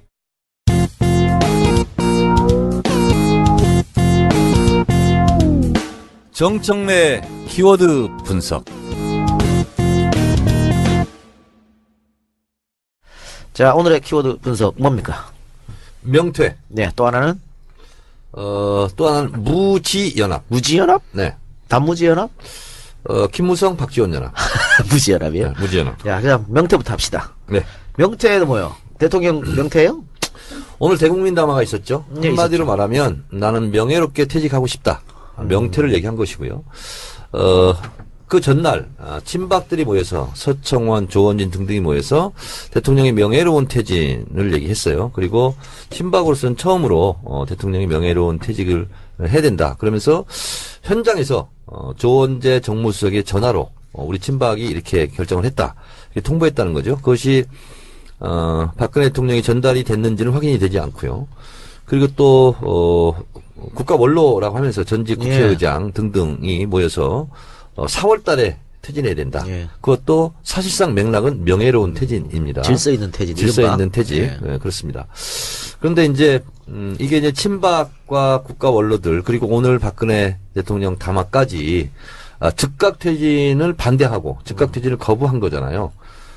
결국은 그런 분위기를 띄웠고 그리고 즉각 퇴진을 거부하고 교란 작전을 통해서 공을 국회로 떠넘기게 됐다라는 거죠. 그 조짐을 저는 봤어요. 박근혜 대국민 담화 발표가 오늘 긴급 속보로 떴잖아요. 예. 언제 하겠다.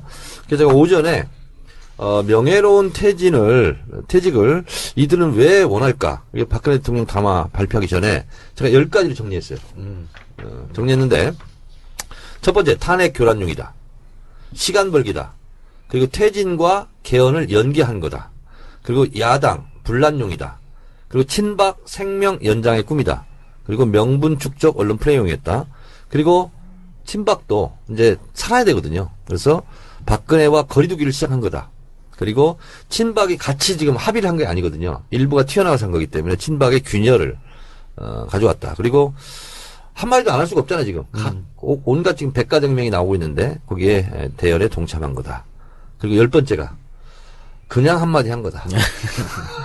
이렇게 10가지 분석을 했는데 이게 이제 오전에 제가 9시 좀 넘어서 어제 기사를 보고 일어나자마자 이걸 정리해서 제 페이스북에 긴 장문의 글로 썼고 지금 제가 압축 요약한 건데 어쩌면 이렇게 2시 반에 그 대국민 담화를 하는 걸 보면서 내가 한 5시간 전에 나름대로 감으로 쓴 예언이 이렇게 또 맞을 수가 있나 하고 스스로 또 자뻑을 또 했어요. 제가. 자뻑 잘했고요. 네. 그러면은 의원님은 친박 중진 사람들이 대통령한테 건의한 것은 네. 미리 청와대하고 교감이 있다고 보시는 거예요? 저는 없다고 봅니다. 교감 없이? 예, 예. 각자 도생의 길에서 한마디 안 할 수 없고 알리바이 용으로 어차피 박근혜는 뭐 임기가 언제까지 뭐 연장이 될지는 모르겠으나 박근혜는 이미 몰락한 거거든요. 몰락한 자리거든. 그렇다면 우리도 한마디 했다. 그리고 우리도 좀 살아야 되지 않겠냐. 이런 거지. 박근혜에 대한 충성심으로 한 것은 아니다. 아니다. 어쨌든 그 지금 대통령이 우리 방송 시간으로는 어제입니다.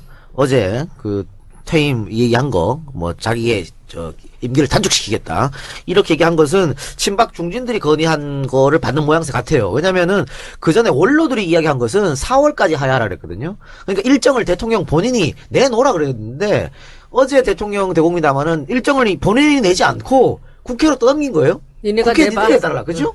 이게 좀 다른 것 같아요. 그러니까 예를 들어서 청와대하고 교감을 했다면 예. 그런 방식으로 하지 않았고요. 그리고 서청원 의원 등이 모은 그 몇 명도 동의하지 않는다. 서청원 의원이 주로 얘기했고 들었을 뿐이다. 라는 것을 기자에게 흘렸거든요. 그러면 친박의 단일 대오 단일 목소리는 아니었거든. 그래서 제가 봤을 때는 명분 축적용 알리바이용으로 이 국면에서 본인들도 뭔가를 한마디는 해야 되겠다. 이런 것에서 오지 않았나 그런 생각이 들고 그런 것과는 전혀 다른 그러니까 국가원로 뭐 자문이든 친박이 뭐든 간에 그거하고는 관계없이 그냥 박근혜는 지금 제일 필요한 게 2가지 고민이에요. 하나는 시간이 필요하고요. 예. 또 하나는 어떻게 하면 구속을 면할까. 예. 이거거든 딱 지금. 그렇다면 누가 조언하고 이게 안 들어와요. 자, 내가 내일 구속되는 것보다는 모레 구속되는 게 나은 거예요. 그래서 시간을 질질 끌고 그리고 촛불이 꺼지기를 바라고 뭐 개헌 논의가 있으면 이걸로 한번 덮어보자. 예. 그래서 안개 정국으로 가는 것이 가장 좋죠. 그렇죠. 지금 박근혜로서는. 판을 흔들면 더 좋고. 그렇습니다. 그렇죠? 네. 개헌 얘기해가지고. 네. 자, 그런데 명태 오늘 지금 키워드잖아요. 네.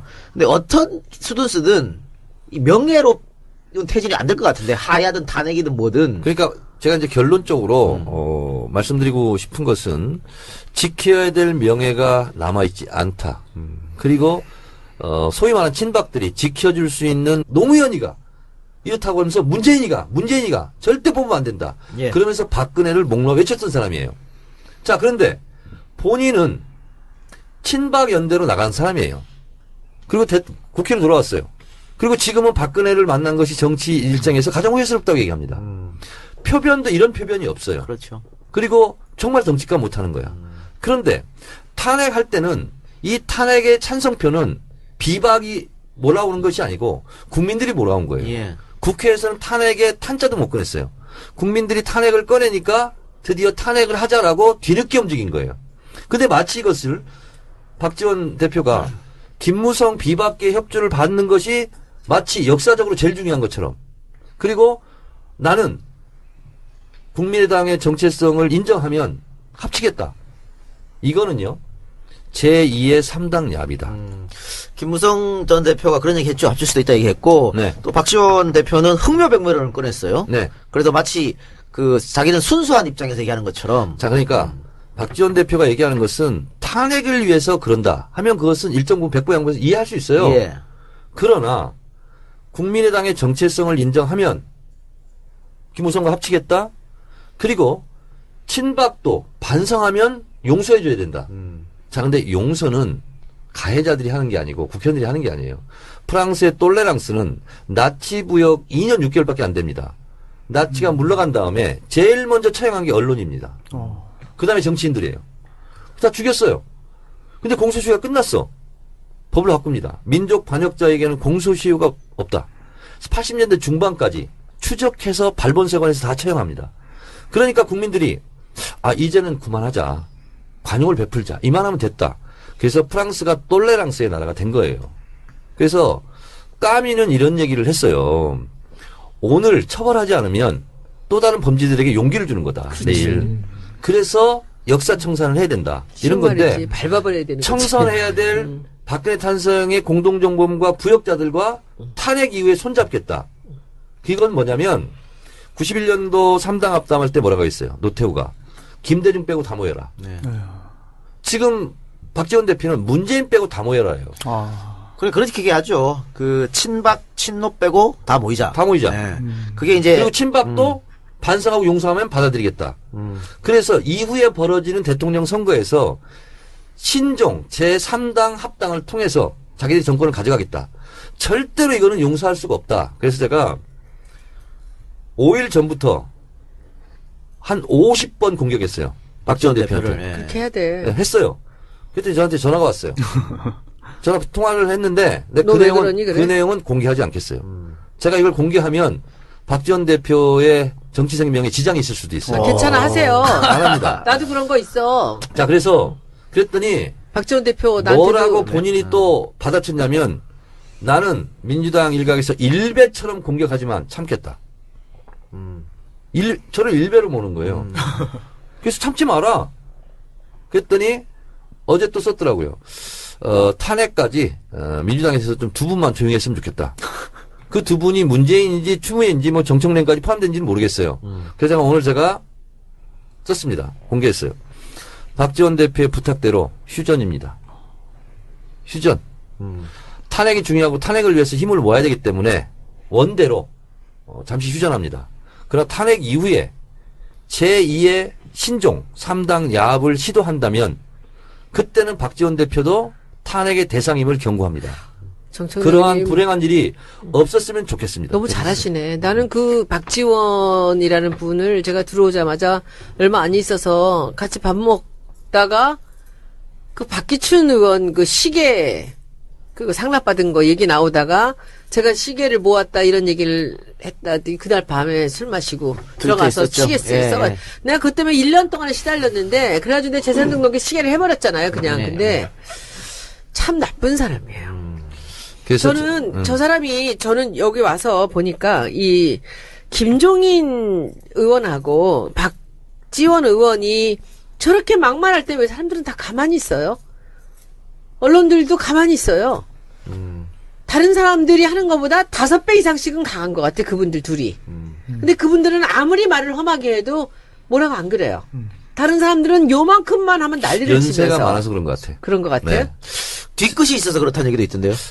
뭐 그건 아닌 것 같고 그리고 여기서 또 하나 추가할 게 뭐냐면 지금 시기에 개헌을 말하는 자 그것은 반역이다. 그리고 박근혜 탄핵 하야 퇴진 국면을 흐리게 하는 거다. 그리고 이것은 개헌을 말하는 사람들이 공통 분모가 제2의 3당 합당을 꾀하는 자다. 오늘 정청래 의원님 굉장히 멋있네요. 자, 그럼 이렇게 묻겠습니다. 비박 국민의당 제3지대까지 포함해가지고 연합하겠다는 의도가 있다고 이제 보시는 거잖아요. 저는 의도가 네. 들켰다고 보고요. 김무성 전 대표가 중앙일보 인터뷰를 했습니다. 속내를 드러냈어요. 나는 박지원 대표하고 수시로 통하고 모든 걸 상의한다. 가라 그래. 그런데